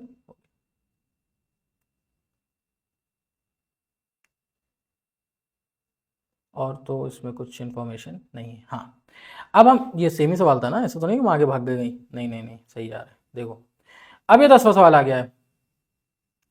10वां सवाल क्या है हमारे पास, देखो, the force between 2 point charges Q1 and Q2 placed in vacuum at 8 centimetre apart is F। ठीक है, तो दो फोर्स हैं, दो चार्जेस हैं, पहली बात तो Q1 और Q2, और प्लेस कहाँ पे प्लेस्ड है, वो वैक्यूम में प्लेस्ड है। तो उनके बीच में जो फोर्स लग रही है वो F लग रही है, ठीक है। अब क्या है, force between them when they placed in a medium having dielectric constant K is equal to 5 at R by 5 centimetre apart. तो देखो यहाँ पे क्या है कि एक तो ये क्या फॉर्मूला वगैरह लगा के बहुत ज्यादा इसको इलेबोरेट करने की कोशिश करोगे और उसके बाद आंसर इसका निकालोगे, बट उतना इलेबोरेट करने की जरूरत नहीं है। मैं आपको सिंपल सा बता देता हूँ तरीका क्या होता है। जैसे अगर आपको फोर्स निकाली है, force is inversely proportional to R square, तो इसका मतलब क्या है, अगर R को आप R/5 कर दोगे तो फोर्स आपकी 25 टाइम्स हो जाएगी। क्यों, क्योंकि देखो F जो है वो प्रोपोर्शनल टू, तो ये अब हो जाएगा R/5 का स्क्वायर कर दोगे तो ये R²/25 हो जाएगा, तो 25 टाइम्स आपकी फोर्स हो जाएगी। तो इसका मतलब क्या है कि डिस्टेंस को 5 टाइम्स कम करने से फोर्स जो है वो 25 टाइम्स ज्यादा हो जाती है। अब अगर फोर्स 25 टाइम्स ज्यादा हो गई तो पहले बात तो ये कह सकते हैं कि भाई 25 का जो फैक्टर है इंक्रीज का, वो फोर्स में आ जाएगा। अब दूसरी बात करते हैं, के जो होता है वो डिनोमिनेटर में आता है, 1/4 पाई एप्सिलॉन नॉट, फिर उसके साथ के आता है। तो अगर के 5 है, इसका मतलब क्या है, जो फोर्स है वो के की वजह से y5 का फैक्टर कम हो जाएगी, क्योंकि एफ जो होता है, F is inversely proportional to K also. तो अगर ये जो कांस्टेंट है ये अगर 5 है, तो जो आपकी फोर्स है वो 1/5 हो जाएगी। तो for R it's increasing by factor of 25, and due to k it will decrease by a factor of 5. So next change if I'll ask you, that will be 25/5, तो 5 आपका आंसर आ जाएगा। तो इस सवाल में देखो आप बहुत स्क्रैच से भी जा सकते हो, मैं उसके लिए मना नहीं कर रहा हूं, बट अगर आप स्क्रैच से नहीं जाना चाहते हो तो आप इस तरह से भी इसको बेसिकली सॉल्व कर सकते थे, इसमें कोई दिक्कत वाली बात नहीं है। तो आप जैसे यहाँ पे लिखना चाहो तो आप इसको बहुत स्क्रैच से भी सॉल्व कर सकते हो। जैसे फॉर एग्जाम्पल आप लिखोगे F इज इक्वल टू के, देन आप लिखोगे Q² डिवाइडेड बाई, है ना, Q1 Q2 लिख लो, मनो तो मैंने तो ऐसे ही लिख लिया क्योंकि उसका कुछ फर्क नहीं पड़ेगा, बट नहीं, बच्चे लोग कहेंगे नहीं नहीं ऐसे नहीं लिख सकते हैं, तो लो, ठीक है, ये हो गया, और डिवाइडेड बाई R²। अब क्या है भाई कि इसका R/5 हो गया, है ना, R/5। अब ये याद रखना, ये के वो के डिफरेंट है, वो डाइलेक्ट्रिक कांस्टेंट है, तो इसको K डैश बोल देते हैं चलो अभी के लिए। तो अब जो F डैश है वो क्या है आपका K dash, that means 1/4 pi epsilon divided by K, है ना, क्योंकि 1/4 पाई एप्सिलॉन नॉट के साथ होता है डायरेक्ट्रिक कांस्टेंट का multiplication, and that equals to K Q1 Q2 divided by R/5 whole square. अब बस कुछ नहीं करना है, इसको सॉल्व कर लेना है R/5 होल स्क्वायर को, और इस K को 5 ले लेना है, आपका आंसर आ जाएगा। तो बहुत ही आसान सवाल है अगेन, है ना, कुछ भी इसमें खास नहीं है, बस आपको बेसिक्स याद रखने हैं और उस बेसिक से आपका आंसर आ जाता है। अच्छा भाई आगे बढ़ते हैं। अगला जो सवाल है हमारे पास वो क्या सवाल है, देखते हैं भाई क्या है ये। हाँ, two charges Q and 3Q are separated by distance R in air, so Q and 3Q क्या है, R डिस्टेंस पे सेपरेट हो गए हैं, ठीक है भाई। Eight a distance x from the charge Q the resultant electric field is 0, the value of x is. देखो बहुत ही आसान सा सवाल है ये, नल पॉइंट का क्वेश्चन है बेसिकली, कि आपको नल पॉइंट किस पॉइंट पे मिलेगा, ठीक है। तो आपके पास दो चार्जेस है, आपके पास एक Q चार्ज है, आपके पास एक 3Q चार्ज है। तो आप क्या करोगे, एक जगह पे Q लिखोगे, एक जगह पे 3Q लिखोगे, इन दोनों के बीच का डिस्टेंस आप R ले लोगे।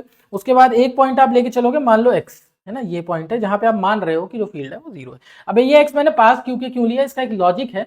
इसका लॉजिक ये है कि देखो Q जो है वो चार्ज तो छोटा है, तो उसकी जो डिस्टेंस है वो कम चाहिए अगर वो 3q को बैलेंस करना चाहता है। तो कुछ तो दोगी q को, क्योंकि चार्ज तो दिया नहीं, तो कम से कम डिस्टेंस ही कम दे दो, है ना। तो अब ये पॉइंट अगर मान लेते हैं p है, तो p पे, है ना, p पे 3q की वजह से कुछ तो लगेगी, है ना, इलेक्ट्रिक फील्ड 3q की वजह से, वो कितनी होगी, k into 3q divided by r minus X whole square. क्यों, क्योंकि x तो पहले से ले लिया ना हमने, तो r माइनस एक्स बचा 3q के पास। अच्छा भाई, q की वजह से कितनी होगी, k q divided by X square. अच्छा, अब यहां पे देखोगे आप तो k भाई कैंसिल हो जाएगा, k कैंसिल हो जाएगा, q कैंसिल हो जाएगा, तो हमारे पास बच जाएगा 3 divided by r minus X whole square, this will be equal to 1 divided by X square. ठीक, अब यहां पे देखो आप अगर दोनों तरफ रूट ले लोगे, क्योंकि देखो इसको क्या होगा, एक बच्चा क्या होगा, क्वाड्रेटिक इक्वेशन वगैरह सॉल्व करने लग जाएगा, बट वो मैं रिकमेंड नहीं करता हूं। आप क्यों ही कर रहे हो वो सब, आप दोनों तरफ रूट ले लो। तो अगर आप दोनों तरफ रूट लोगे तो क्या आ जाएगा, देखो √3 and then divided by r minus x, ठीक है, and that will be equal to 1 by x. ठीक, अब इसको सॉल्व कर लोगे, आपका x का वैल्यू आ जाएगा। तो x का वैल्यू जो आपका आ जाएगा वो मेरे ख्याल से r डिवाइडेड बाई √3 + 1, ये वैल्यू आपका आ जाएगा। अब देखो यहां से सवाल, मैं ये नहीं कहूंगा कि बहुत कठिन सा सवाल था, बहुत ही आसान सा सवाल था। आपको नल पॉइंट का पता होना चाहिए, अगेन एनसीईआरटी लेवल का ही सवाल है। आपको नल पॉइंट का आइडिया होना चाहिए, उसके बाद आपको इलेक्ट्रिक फील्ड बैलेंस करनी है। क्यों बैलेंस करनी है इलेक्ट्रिक फील्ड, क्योंकि हमें बताया गया कि भाई उस पॉइंट पे इलेक्ट्रिक फील्ड जो है वो 0 है, तो इसका मतलब दोनों की इलेक्ट्रिक फील्ड जो है वो एक दूसरे को बैलेंस करनी चाहिए। अच्छा भाई, अब एक बात समझो यहाँ पे बच्चा लोग, कि क्या इसकी कोई ट्रिक है जिससे हम ये क्वेश्चन को जल्दी कर सकते थे। तो देखो बच्चा, एक ट्रिक होती है, ऑल्दो मैं ट्रिक्स को बहुत ज्यादा नहीं बोलता हूँ कि आपको याद रखनी चाहिए, क्योंकि मेनी टाइम्स क्या होता है, क्वेश्चन हल्का सा मॉडिफाई हो जाएगा, आप ट्रिक से सॉल्व करके चले आओगे, आपका गलत हो जाएगा। तो प्रोसेस आपको पता होनी चाहिए, बट नल पॉइंट निकालने की एक ट्रिक है छोटी सी, तो मैं आपको बता देता हूँ। अगर आप याद रखते हो तो आपका क्वेश्चन थोड़ा सा जल्दी होने की आशंका है।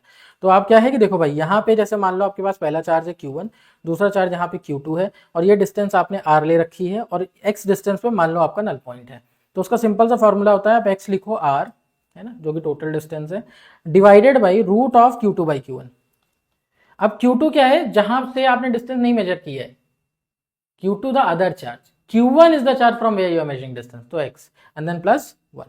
तो अगर इस सवाल को मुझे सॉल्व करना था डायरेक्टली, तो मैं इसको 5 सेकंड में कैसे कह सकता था, मैं x लिखता, r लिखता, डिवाइडेड बाई Q2 मुझे पता है √3, Q1 1 ही है तो लिखने की जरूरत नहीं, डिवाइडेड बाई 1, तो ये +1, ये हमारा आंसर हो जाता, खत्म हो जाता सवाल। तो ये मैं रिकमेंड नहीं करता हूँ बहुत ज्यादा आपको करने के लिए, बट हाँ, अगर आपको चाहिए कि भाई ट्रिक वगैरह भी मुझे थोड़ा सा पता रहे, तो इस तरह से आप इसको सॉल्व कर सकते थे, और इससे आपका आंसर बहुत ही जल्दी आ जाएगा, ऑफकोर्स, इसमें कोई दो राय नहीं है। अगले सवाल की तरफ बढ़ते हैं। नल पॉइंट का सवाल तो हमने कर लिया है ना। इसके लिए आप थोड़ी सी प्रैक्टिस कर सकते हो कि सर एक चार्ज पॉजिटिव हो, एक चार्ज नेगेटिव हो, तो कहाँ पे नल पॉइंट होगा एंड ऑल। तो आप उस तरह के सवाल भी थोड़ा सोच के रखो, क्योंकि इस तरह का सवाल नल पॉइंट का आया हुआ है, तो इसका मतलब अगर इसमें थोड़ा वेरिएशन करना हुआ तो क्या कर सकते हैं, एक चार्ज को पॉजिटिव दूसरे को नेगेटिव ले सकते हैं। तो सबसे पहले तो आपको ये फिगर आउट करना पड़ेगा क्या इन दोनों के बीच में नल पॉइंट होगा, या फिर बाहर कहीं नल पॉइंट होगा, लेफ्ट की तरफ होगा या राइट की तरफ होगा। तो इस तरह का थोड़ा शॉर्ट प्रोसेस आप अपना डेवलप कीजिए, और थोड़ा सा प्रैक्टिस करने की कोशिश कीजिए कि इस टाइप के क्वेश्चन आ रहे हैं तो आ सकते हैं। अच्छा भाई, अगली बात जो है हमारे पास वो क्या है, सवाल नंबर 12। सवाल नंबर 12 क्या कहता है, a particle of charge -q and mass m moves in a circle of radius r around an initially long line charge of linear charge density lambda when time period will be given as। अच्छा, simple सवाल है, देखो फिर से, particle क्या है, charge q है, मास m है, सर्कल में जा रहा है, सर्कल में जाने का मतलब क्या है, सेंट्रीपिटल फोर्स है। अच्छा भाई, इनफाइनेटली लॉन्ग लाइन चार्ज है, तो लाइन चार्ज का मतलब क्या है कि आपकी इलेक्ट्रिक फील्ड आपको पता है। तो इलेक्ट्रिक फील्ड आपको पता है, उसकी मदद से आप क्या कर लोगे, फोर्स निकाल लोगे, फोर्स निकाल के आप उसकी वेलोसिटी निकाल सकते हो, है ना। तो वेलोसिटी आपकी निकल गई, तो आपका टी क्या होता है, 2πr/v, खत्म हो जाएगा सवाल। तो वही हम प्रोसेस फॉलो करेंगे। ये सेम प्रोसेस आप फॉलो करते हो जब आप केपलर्स लॉ का प्रॉब्लम सॉल्व करते हो। तो केपलर्स लॉ में, थर्ड लॉ में आप यही तो करते हो, आप बेसिकली ऑर्बिटल वेलोसिटी निकाल लेते हो, ऑर्बिटल वेलोसिटी निकालने के बाद आप क्या करते हो, t = 2πr/v करते हो, तो इस टाइप का रिलेशन आ जाता है। तो सबसे पहले v निकालने की हम कोशिश करेंगे, v निकालने के बाद वापस से हम इस रिलेशन पे आएंगे। तो देखो हमारे पास रिलेशन क्या है यहाँ पे, देखो सबसे पहले तो हम कहेंगे कि q into 2k lambda divided by r, है ना, this is equal to mv² divided by r। ठीक है, तो ये रिलेशनशिप हमारा किसका आ गया, ये रिलेशनशिप आ गया हमारा उसका, फोर्स का। ठीक है, तो यहां से अगर हम v की वैल्यू निकालने की कोशिश करें, तो देखो r तो कैंसिल हो गया, तो हमारे पास v का जो वैल्यू आ गया, v का वैल्यू आ गया हमारे पास √q आ गया, है ना, उसके बाद 2k लैम्डा है और डिवाइडेड बाई ये आ गया हमारे पास v का वैल्यू। अब यहां से हमें निकालना है बेसिकली किस चीज का वैल्यू, यहां से हमें निकालना है t का वैल्यू। तो t क्या होगा हमारे पास, देखो t है हमारे पास 2πr डिवाइडेड बाई v। अब ये जो v का वैल्यू है ये उठा के यहां से यहां रख दो, ठीक, और उसके बाद इसको स्क्वायर कर दो, तो आपका सवाल खत्म हो जाएगा। तो फिर से आप देखो यहाँ पे करना कुछ नहीं था, आपको बस ये निकालना था कि भाई हमारे पास जो इलेक्ट्रिक फील्ड है उसकी वजह से कितना फोर्स लग सकता है, उसकी वजह से सेंट्रीपिटल फोर्स की मदद से आपको वेलोसिटी मिल जाएगी। वेलोसिटी के बाद 2πr/v लगा दोगे तो आपका आंसर आ जाएगा। ठीक है, तो अब इसको मैच करा लोगे तो I think option B match कर जाएगा आपका, नो डी मैच करेगा। ओके, तो इसको एक बार चेक कर लेना, बट ये आपका कैलकुलेशन पूरा का पूरा निकल आता है। ठीक है, आप चाहते हो तो मैं कर देता हूँ, ऐसा कुछ नहीं है ना। तो इस वैल्यू को आप यहाँ सब्स्टिट्यूट करोगे तो आपको सीधा सीधा दिख रहा है एक्चुअली डी आ जाएगा, है ना। जैसे ही आप इसको सब्स्टिट्यूट करोगे तो टी क्या आ जाएगा, 2πr आ जाएगा। और उसके बाद रूट का जो है वैल्यू देखो, तो ये Q2k लैम्डा तो नीचे आ जाएगा और ऊपर m चला जाएगा, तो ये आपका आंसर। तो बहुत ही ज्यादा मतलब कॉम्प्लिकेटेड नहीं था। आप इसमें कुछ बच्चे क्या कर सकते हैं, कुछ बच्चे अपना दिमाग लगा सकते हैं कि सर केपलर्स लॉ वाला तो ये था कि T square proportional to R cube है, तो वही वाला लगा देंगे हम। अरे नहीं लगा सकते हो महाराज वो वाला। ठीक है, क्योंकि यहाँ पे क्या है कि यहाँ पे रिलेशन थोड़ा सा डिफरेंट है। यहाँ पे वेलोसिटी में कुछ भी नहीं आ रहा, वेलोसिटी कांस्टेंट वैल्यू है यहाँ पे। ठीक है, और अगर वेलोसिटी एक कांस्टेंट वैल्यू है तो आप वहां पे इस तरह का रिजल्ट नहीं लगा सकते हो कि भाई के लैम्डा बाई आर समथिंग हम मान लेंगे और उसके बाद आर क्यूब का रिलेशन तो आ ही जाएगा। तो आर क्यूब जबरदस्ती प्रूव नहीं करना है, ऐसा जरूरी नहीं कि हर जगह T square proportional to R cube ही आ जाए। ठीक है, तो इस तरह का सोच जो है उससे बाहर आना है।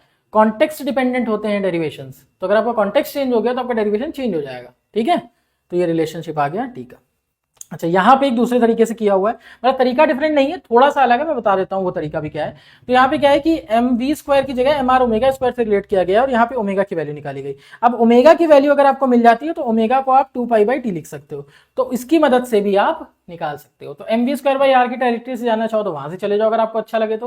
अगर आपको वो अच्छा नहीं लगता है कि सर डिस्टेंस बाय स्पीड वगैरह कौन लगाएगा, हम तो एंगुलर फ्रीक्वेंसी या एंगुलर वेलोसिटी से ही निकाल लेंगे, तो भाई उसी से निकाल लो, कोई बात नहीं, उससे भी निकाल सकते हो। तो M omega square R equals to लिख के और फिर ओमेगा की वैल्यू फिर 2π/t से कंपेयर कर लो, उससे आंसर आ जाएगा। तो जो भी आपको मेथड कन्वीनियंट पड़े उससे आप निकाल सकते हैं। आपकी जो ट्रेजेक्टरी थी सॉल्व करने की कि गोल गोल घूम रहा है तो यहाँ पे सेंट्रीपिटल फोर्स लेनी है और उस सेंट्रीपिटल फोर्स का कुछ कारण होगा, उससे वेलोसिटी या एंगुलर वेलोसिटी मिल जाएगी, फिर उसके बाद हम उससे टाइम पीरियड निकाल लेंगे। तो दो सवाल आ गए हैं इस तरह के, तो इस तरह के सवाल आने की टेंडेंसी ज्यादा है, तो इस तरह के सवालों का थोड़ा मोशन आप वो पता करके रखिएगा कि जो सर्कुलर मोशन से इन्वॉल्व क्वेश्चंस हैं इलेक्ट्रोस्टैटिक्स में उस तरह के सवाल आ रहे हैं और उस तरह के सवाल मुझे पता होने चाहिए। अगला आ गया हमारा सवाल नंबर 13। अब सवाल नंबर 13 क्या है, देखो, the electrostatic potential due to an electric dipole at a distance R varies as. तो electric potential due to an electric dipole at a distance R, तो ये तो भाई डायरेक्ट क्वेश्चन आ गया, डायरेक्ट ही क्वेश्चन आ गया, कुछ इसमें करना ही नहीं है, डायरेक्ट सवाल। अब इसको करने के बहुत सारे तरीके हैं, या तो भाई आप पोटेंशियल निकालने लग जाओ, ये भी एक तरीका है कि भाई पोटेंशियल हम निकालेंगे उसके बाद ही हम मानेंगे।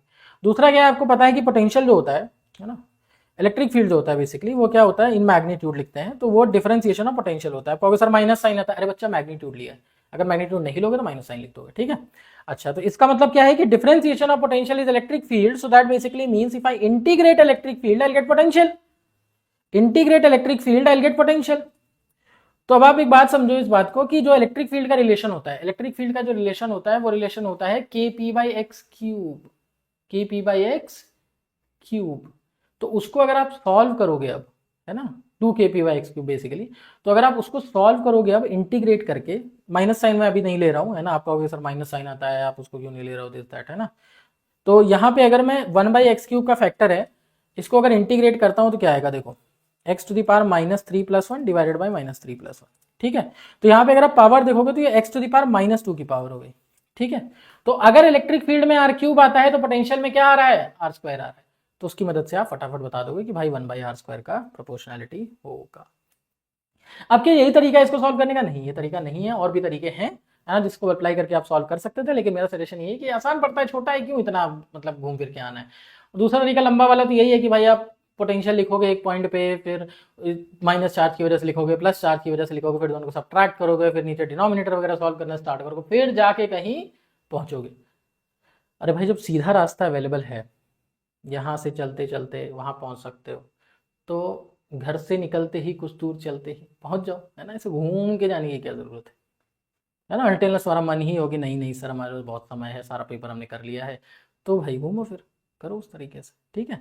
बट डायरेक्ट यही है कि देखो, जब भी आपको इलेक्ट्रिक फील्ड पता हो और उसका पोटेंशियल निकालना हो, तो अनटिल अनलेस कुछ एक्सेप्शन है जहाँ पे आप ये नहीं कर सकते हो, लेकिन अदरवाइज मेजॉरिटी ऑफ केसेस में क्या है कि अगर आपको इलेक्ट्रिक फील्ड पता है तो पोटेंशियल निकाल सकते हो, पोटेंशियल पता है तो इलेक्ट्रिक फील्ड निकाल सकते हो। तो इस तरीके का भी यूज करने की आप कोशिश कीजिएगा। जैसे मान लो कि अगर मैं आपको एक सवाल देता हूँ, इसको आप सॉल्व करने की कोशिश करना। जैसे electric field at distance R from an infinite wire is K 2 के लैम्डा बाई आर, है ना। अब इसी से अगर आपको मदद से पोटेंशियल निकालना है तो आप कैसे पोटेंशियल निकालोगे, ठीक है। तो इस चीज़ को थोड़ा ध्यान देने की कोशिश करना, आप कर लोगे वैसे, मैंने बस आपको इसलिए दिया कि एज ए प्रैक्टिस कि आप थोड़ा सोचने की कोशिश करो। अच्छा भाई, तो हमारे पास ये आंसर आ जाता है। इन्होंने तो रखा है डायरेक्टली लिख दिया है ना, तो अगर आपको पता है तो कर सकते हो। वैसे डायमेंशनल वगैरह एनालिसिस भी लगा सकते हो इसमें सॉल्व करने का, ठीक है। अच्छा, तो इसको सॉल्व करने के 3 तरीके हो सकते हैं। तो पहला तरीका तो है आप स्क्रैच से सॉल्व करना स्टार्ट करो। दूसरा तरीका क्या है कि आप डिफरेंशिएट इंटीग्रेट करके बेसिकली इलेक्ट्रिक फील्ड निकाल लो। तीसरा क्या है, डायमेंशनली भी आप चेक कर सकते हो, तो उससे भी रिजल्ट आ जाता है। सवाल नंबर 14, सवाल नंबर 14 आ चुका है, और आज दिन 14 नहीं पता नहीं, है ना। तो 14 जो क्वेश्चन है वो आ गया है। An electric field is given by 6 I cap plus 5 J cap plus 3 K cap Newton per coulomb. The electric flux through the surface area 30 I cap meter square lying in YZ plane is. तो यहाँ पे क्या है, हमारे पास electric field given है और हमें निकालना है YZ प्लेन में एरिया गिवन है। YZ प्लेन में अगर एरिया गिवन है तो उसका जो एरिया वेक्टर होगा वो आई कैप डायरेक्शन में होगा। यही यहाँ पे गिवन है कि 30 आई कैप है उसका। तो आई कैप क्यों लिखा है, आई कैप इसलिए लिखा है कि जो डायरेक्शन होगा एरिया वेक्टर का वो आई कैप में ही तो होगा। अगर आपको YZ प्लेन में है एरिया, अरे भाई एरिया अगर YZ प्लेन में है तो आई कैप डायरेक्शन में ही तो होगा एरिया वेक्टर। अच्छा भाई, अब इलेक्ट्रिक फील्ड जो है वो आई कैप में भी है, जे कैप में भी है, के कैप में भी है, तो मतलब थोड़ी है इससे कुछ।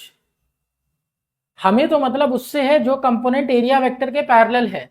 बाकी देश दुनिया में क्या चल रहा है उसको फ्लक्स से कुछ लेना देना थोड़ी है, उसको फ्लक्स से कुछ लेना देना थोड़ी है।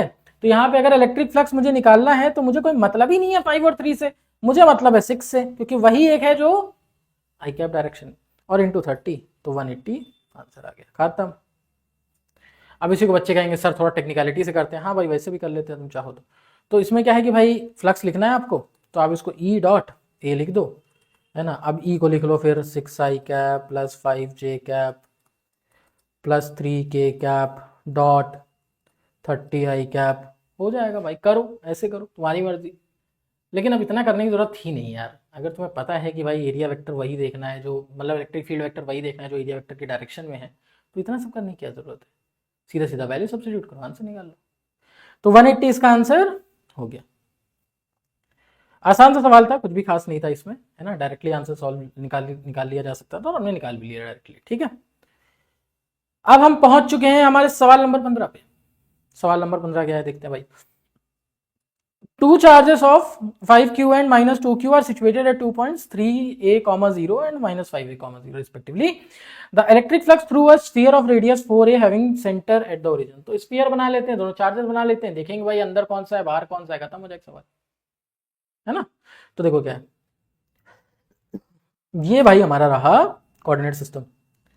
तो इधर हमने बना लिया x, इधर हमने बना लिया y, ठीक है। अब क्या है भाई कि यहाँ पे अपने को स्फीयर लेना है, स्फीयर ले लिया, कोई बड़ी बात थोड़ी है यार ये सब। ये 4a है ना, स्फीयर ले लिया। अब उसके बाद क्या देखो, इस पे क्या हुआ ना कि एक चार्ज तो भाई 3a पे रखा हुआ है भाई साहब, 3a, 0, दैट मीन्स यहाँ कहीं रखा है, यहाँ रख दिया, यहाँ 3a पे, है ना, ये 3a है, तो यहाँ पे एक चार्ज रख दिया, कितना रख दिया 5q, ठीक है। अब दूसरा क्या है, दूसरा वाला चार्ज -2q -5a, 0। अरे भाई साहब बाहर निकल गए आप बाहर निकल गए, तो ये 5a है।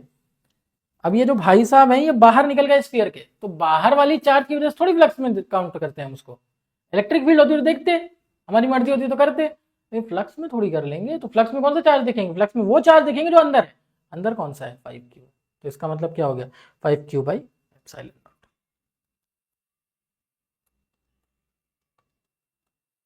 खत्म हो गया। तो देखो सवाल आसानी आते हैं आपको, अगेन फिर से मैं बोलूंगा कि बहुत ज्यादा लेवल नहीं है, बात तो मैं बार बार ही बोल रहा हूँ आपको, ठीक है। और आपके पास जितनी इंटेलिजेंस है वो ज्यादा है एक्चुअली जितनी एग्जाम के लिए चाहिए। आप ज्यादा इंटेलिजेंट हो, आपको थोड़ा कम करना पड़ेगा उस चीज को, ठीक है। थोड़ा कॉमन मैन के लेवल पे आगे सोचना पड़ेगा और उससे आपके आंसर सारे आ जाएंगे। तो आपको बेसिक अंडरस्टैंडिंग चाहिए। अगर आपकी बोर्ड लेवल की प्रिपरेशन है और आप थोड़ा सा क्वेश्चन देख के जाते हो और इस सेशन को देख के जाते हो, थोड़ा सा पीडीएफ डाउनलोड करके एक आध क्वेश्चन देख के जाओ किस तरह के आते हैं, तो आपसे क्वेश्चन हो जाएंगे, ऐसा हो नहीं सकता आपसे सवाल ना हो। विश्वास कीजिए हो ही जाएंगे आपके सवाल, ठीक है। तो ये रहा हमारा इसका answer 5q by epsilon not, और ये आपका आंसर आ जाता है।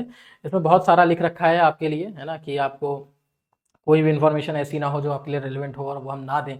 तो इसके लिए सब कुछ इस पीडीएफ में लिखा हुआ है ना। एडिशनल इन्फॉर्मेशन भी अगर आपको चाहिए हो तो इस पीडीएफ को ज़रूर डाउनलोड करें अपने टेलीग्राम चैनल से, है ना। आपका ही चैनल है ना, तो आप ज्वाइन कीजिए। अपने घर पे आने के लिए थोड़ी पूछना होता है। अब मुझे आपको अपने ही घर में बुलाना पड़ रहा है, सोचिए। तो आइए ज्वाइन कीजिए, है ना। इसको डाउनलोड करके रखो बढ़िया, है ना, ताकि रिविजन टाइम में आपको दिक्कत ना हो। अगला देखो क्या है, 16 क्या है, देखो भाई, given below are two statements, one is labelled as assertion, the other is labelled as reason. तो एक होगा वो आपको बताएगा कि भाई क्या हो रहा है, दूसरा बताएगा कि इस वजह से हो रहा है। अब आप अग्री करते हो तो आप बोलोगे हाँ भाई ये हो रहा है और बी उसी की वजह से हो रहा है। अगर आप अग्री नहीं करते हो तो आप बोलोगे ना ना ना ना, ये गलत भी हो सकता है, इसके कारण ये भी नहीं हो सकता है। और ये सब आपको बेसिकली यहाँ डिस्कस करना होता है कि असर्शन सही है या नहीं है, रीजन सही है या नहीं है। पहले तो ये फिगर आउट करना था। दूसरा ये फिगर आउट करना होता है कि भाई जो रीजन है वो असर्शन को एक्सप्लेन कर रहा है या नहीं कर रहा है। अगर नहीं कर रहा है तो दोनों सही है लेकिन एक्सप्लेनेशन नहीं है, और अगर कर रहा है तो सही भी है और एक्सप्लेनेशन भी है। तो अब देखते हैं कि कहाँ तक ये गाड़ी पहुंचती है, ठीक है। तो work done by electric field on a moving positive charge on an equipotential surface is always zero. सही बात है। इक्विपोटेंशियल सरफेस का मतलब ही है कि जो दो पॉइंट है सरफेस पे वो इक्विपोटेंशियल है, मतलब उनका पोटेंशियल सेम है, मतलब एनर्जी कंटेंट के बेसिस पे वो सेम पॉइंट्स हैं। तो इसका मतलब क्या है, एक पॉइंट से दूसरे पॉइंट पे जाओगे तो कुछ भी बदलाव नहीं आएगा। अब खाली बैठोगे, नहीं पढ़ोगे, चाहे टीवी देखते हुए ना पढ़ो, चाहे इंस्टाग्राम चलाते हुए ना पढ़ो, नहीं पढ़ना, नहीं पढ़ना ही है, ठीक है। तो इस चीज को आपको ध्यान रखना है कि अगर दो इक्विपोटेंशियल सरफेस पॉइंट्स हैं तो एक पॉइंट से अगर आप दूसरे पॉइंट पे जाते हो तो उनमें जो वर्क डन होगा वो जीरो ही होगा।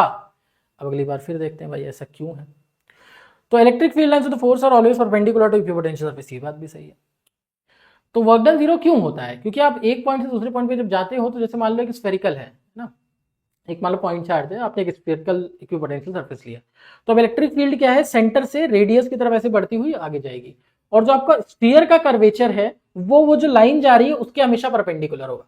तो इसका मतलब क्या है कि जैसे मान लो ये हमारा सेंटर है और ये इस तरह से इलेक्ट्रिक फील्ड जा रही है और ये स्फीयर का सरफेस है, तो ये दोनों हमेशा एक दूसरे के परपेंडिकुलर होते हैं। तो आप चाहे यहां रहो या यहां मूव कर जाओ, हर एक पॉइंट पे परपेंडिकुलर है, तो वर्क डन जो है वो होता है एफ एस कॉस थीटा या फिर F dot D S cos theta.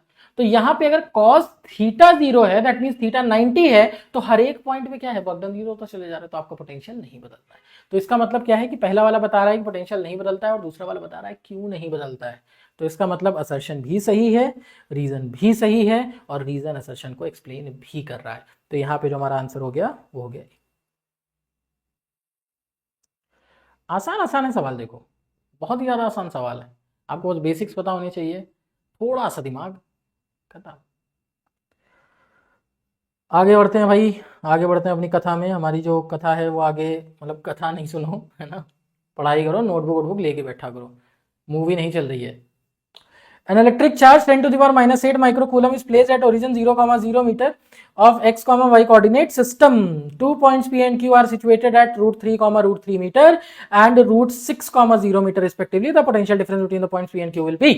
देखो पोटेंशियल डिफरेंस निकालना है, कौन से दो पॉइंट्स का, रूट 3, रूट 3 और रूट 6, 0, ठीक है। तो इसका मतलब क्या है कि ये अगर मेरा ओरिजिन है, समझना इस बात को, ओरिजिन पे चार्ज रखा हुआ है क्यू। अब यहाँ पे कोई पॉइंट है, उसका कोऑर्डिनेट है रूट 3, रूट 3, ठीक है। और यहाँ पे कोई कोऑर्डिनेट है, मान लो इसका कोऑर्डिनेट है रूट 6, ठीक है, ये कोऑर्डिनेट है रूट 6, 0। अब एक बात यहाँ पे छोटी सी अगर आपने पकड़ ली तो आपका सवाल तुरंत सब खत्म हो जाएगा, कुछ नहीं करने की जरूरत है। आप वो छोटी सी बात ये है कि अगर ये डिस्टेंस मैं पूछूं कितना है, तो ये डिस्टेंस है रूट 6, ठीक है, सिंपल सी बात है, वो तो कोऑर्डिनेट देख के ही बता दोगे। लेकिन अगर मैं ये डिस्टेंस पूछूं कितनी है ये, तो ये डिस्टेंस क्या होगी, अब पाइथागोरस थ्योरम लगाना पड़ेगा, क्योंकि परपेंडिकुलर भी रूट 3 है और बेस भी रूट 3 है। परपेंडिकुलर कितना है, रूट 3 है, और बेस भी कितना है, रूट 3 है। तो इसका मतलब अगर मुझे हाइपोटेन्यूज निकालना है आर, तो क्या करना पड़ेगा, आर हो जाएगा मेरा रूट 3 स्क्वायर, तो 3 हो जाएगा, और प्लस रूट 3 स्क्वायर फिर से 3 हो जाएगा, तो रूट 6 आ गया। अरे यहाँ पे चमत्कार हो गया, देखो यही वो छोटी सी बात अगर मिस कर जाते तो पूरे सवाल आप फिर घूमते रहते हैं पूरे सवाल में। लेकिन यही छोटी सी चीज अगर आपने पकड़ ली तो सवाल खत्म हो गया। कैसे सवाल खत्म हो गया, देखो भाई, अगर ओरिजिन पे चार्ज रखा हुआ है तो जो पहला पॉइंट है वो भी आर डिस्टेंस पे है और जो दूसरा पॉइंट है वो भी आर डिस्टेंस पे। अगर दोनों पॉइंट्स के डिस्टेंस ओरिजिन से सेम है तो K Q by R at first point will be same as K Q by R at the second point and the difference between the potentials will be zero. तो यहाँ पे बस यही छोटी सी चीज पकड़नी थी कि आपको अगर पोटेंशियल लिखना है किसी पॉइंट पे तो आर का पता होना जरूरी है। अब आर का अगर आपको पता करना है तो उसके लिए इसको सॉल्व करना पड़ता और उसी को हमने सॉल्व किया तो हमारा आंसर ये आ गया। फिर से समझो, अगेन देखो इन्फॉर्मेशन क्या ऐसी कुछ चाहिए जो बहुत एलियन है और हमें नहीं पढ़ाई गई है बोर्ड वगैरह के लेवल पे या फिर और भी जगह पे जहां भी आप पढ़ते हो, है ना, हमसे पढ़ते हो तो वहां पे भी सब टीचर्स तो पढ़ाते ही हैं ये सारी चीजें, है ना। तो यहाँ पे जो इन्फॉर्मेशन आपको रिक्वायर्ड है क्वेश्चन सॉल्व करने के लिए वो बहुत ही मिनिमलिस्टिक है। हाँ, थोड़ा सा दिमाग आपको लगाना पड़ेगा, वो एक्सपेक्टेड भी है ना बच्चा, नहीं तो सारे बच्चे सारे ही क्वेश्चन पूछ ले कर लेंगे। अब आप अगर एक्सपेक्ट करो कि वो पूछ लेंगे भाई पोटेंशियल का फॉर्मूला क्या, आप के क्यू बाय आर लिख के चले और एकदम बेहतरीन हो जाए आपका काम, तो ऐसा नहीं, वो कुछ तो वो आपको काम देंगे ही।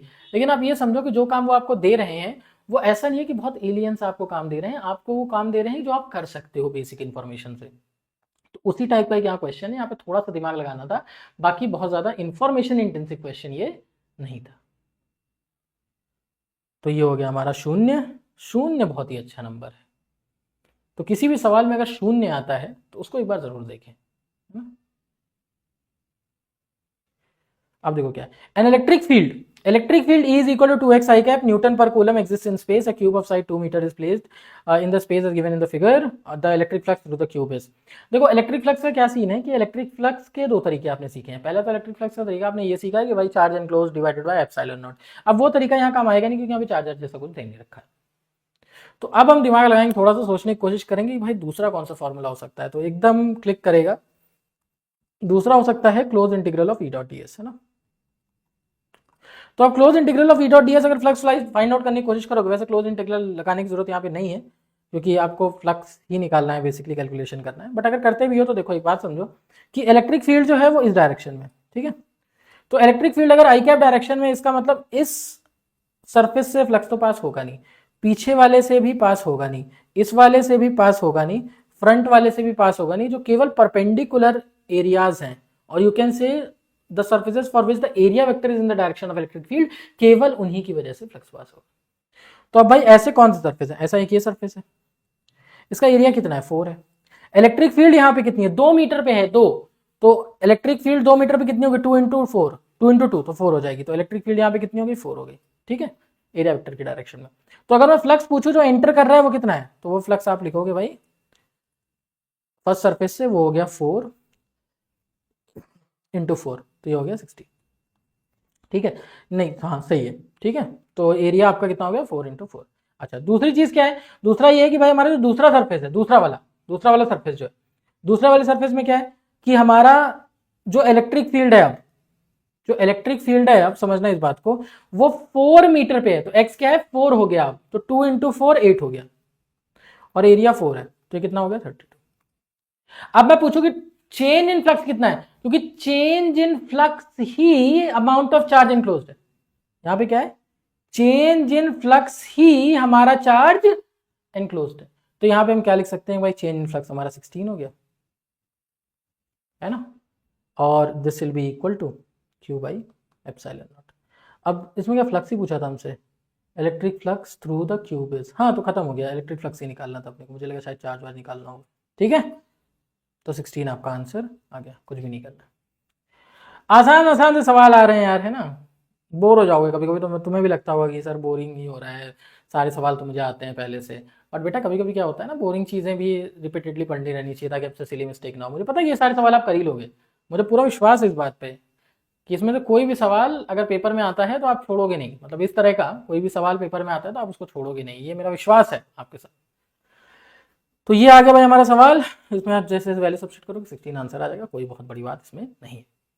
अगला देखते क्या है, at the center of a half ring of radius r 10 centimeter and the linear charge density is 4 nanocoulomb and meter inverse, the potential is this much and we want to find out the value of x। देखो तो यहाँ पे निकालना क्या है हमने, सबसे पहले बात तो ये है कि पोटेंशियल है ना। तो पोटेंशियल क्या होता है, देखो सबसे पहले तो अगर मान लो कि हमारे पास एक पॉइंट चार्ज रखा है, ठीक है, पॉइंट चार्ज q, तो इसकी वजह से जो पोटेंशियल लिखते हैं वो लिखते हैं kq बाई r, अगर ये r डिस्टेंस है, ठीक है। अब सपोज मान लो कि ये रिंग है, अब इस रिंग में क्या है कि भाई यहाँ पे एक छोटा सा dq रखा हुआ है, इसकी वजह से अगर r में पोटेंशियल लिखना चाहो तो सेम लॉजिक लगाऊंगा, मैं लिखूंगा k dq divided by r। अब अगर मुझे टोटल के लिए निकालना है तो इस वाले dq के लिए लिखना पड़ेगा, इस वाले dq के लिए भी लिखना पड़ेगा, इस वाले dq के लिए लिखना पड़ेगा, इस वाले dq की वजह से भी लिखना पड़ेगा, तो सारों को ऐड करना पड़ेगा।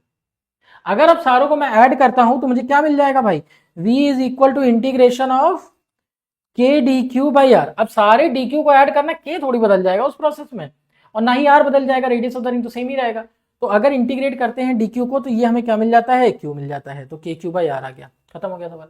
अब देखो क्या है, के क्यू बाई आर अगर यहाँ पे हमने लिख दिया है तो अब बस क्या करना है, इसमें क्यू की वैल्यू निकालनी है ना, क्योंकि देखो क्या दे रखा है, लीनियर चार्ज डेंसिटी तो दे रखा है ना, तो linear charge density into into into into into pi R. Pi R क्यों लिखा भाई, क्योंकि हाफ रिंग ही तो है, तो इतना ही चार्ज इस पे हो जाएगा, बस यहां पे सब्स्टिट्यूट कर देंगे यहां पे ऐसे, और आपका आंसर आ जाएगा। तो अब यहाँ पे देखो, मुझे सिखाना आपको ये नहीं था कि मतलब पोटेंशियल कैसे लिखते हैं, है ना, बस मुझे ये सिखाना था आपको कि इक्वी डिस्टेंट पॉइंट्स हैं। अगर यहाँ पे जो मेन पॉइंट है वो ये कि अगर पॉइंट इक्वी डिस्टेंट है, फॉर एग्जांपल क्वार्टर रिंग होती है, हाफ रिंग होती है, फुल रिंग होती है, इन सारे केसेस में क्या है कि पॉइंट जो है वो इक्वी डिस्टेंट है, तो उस केस में चाहे पॉइंट का पोटेंशियल लिखो या हाफ रिंग का पोटेंशियल लिखो या फुल रिंग का पोटेंशियल लिखो, इन सब में रिजल्ट क्या आता है, सेम आता है।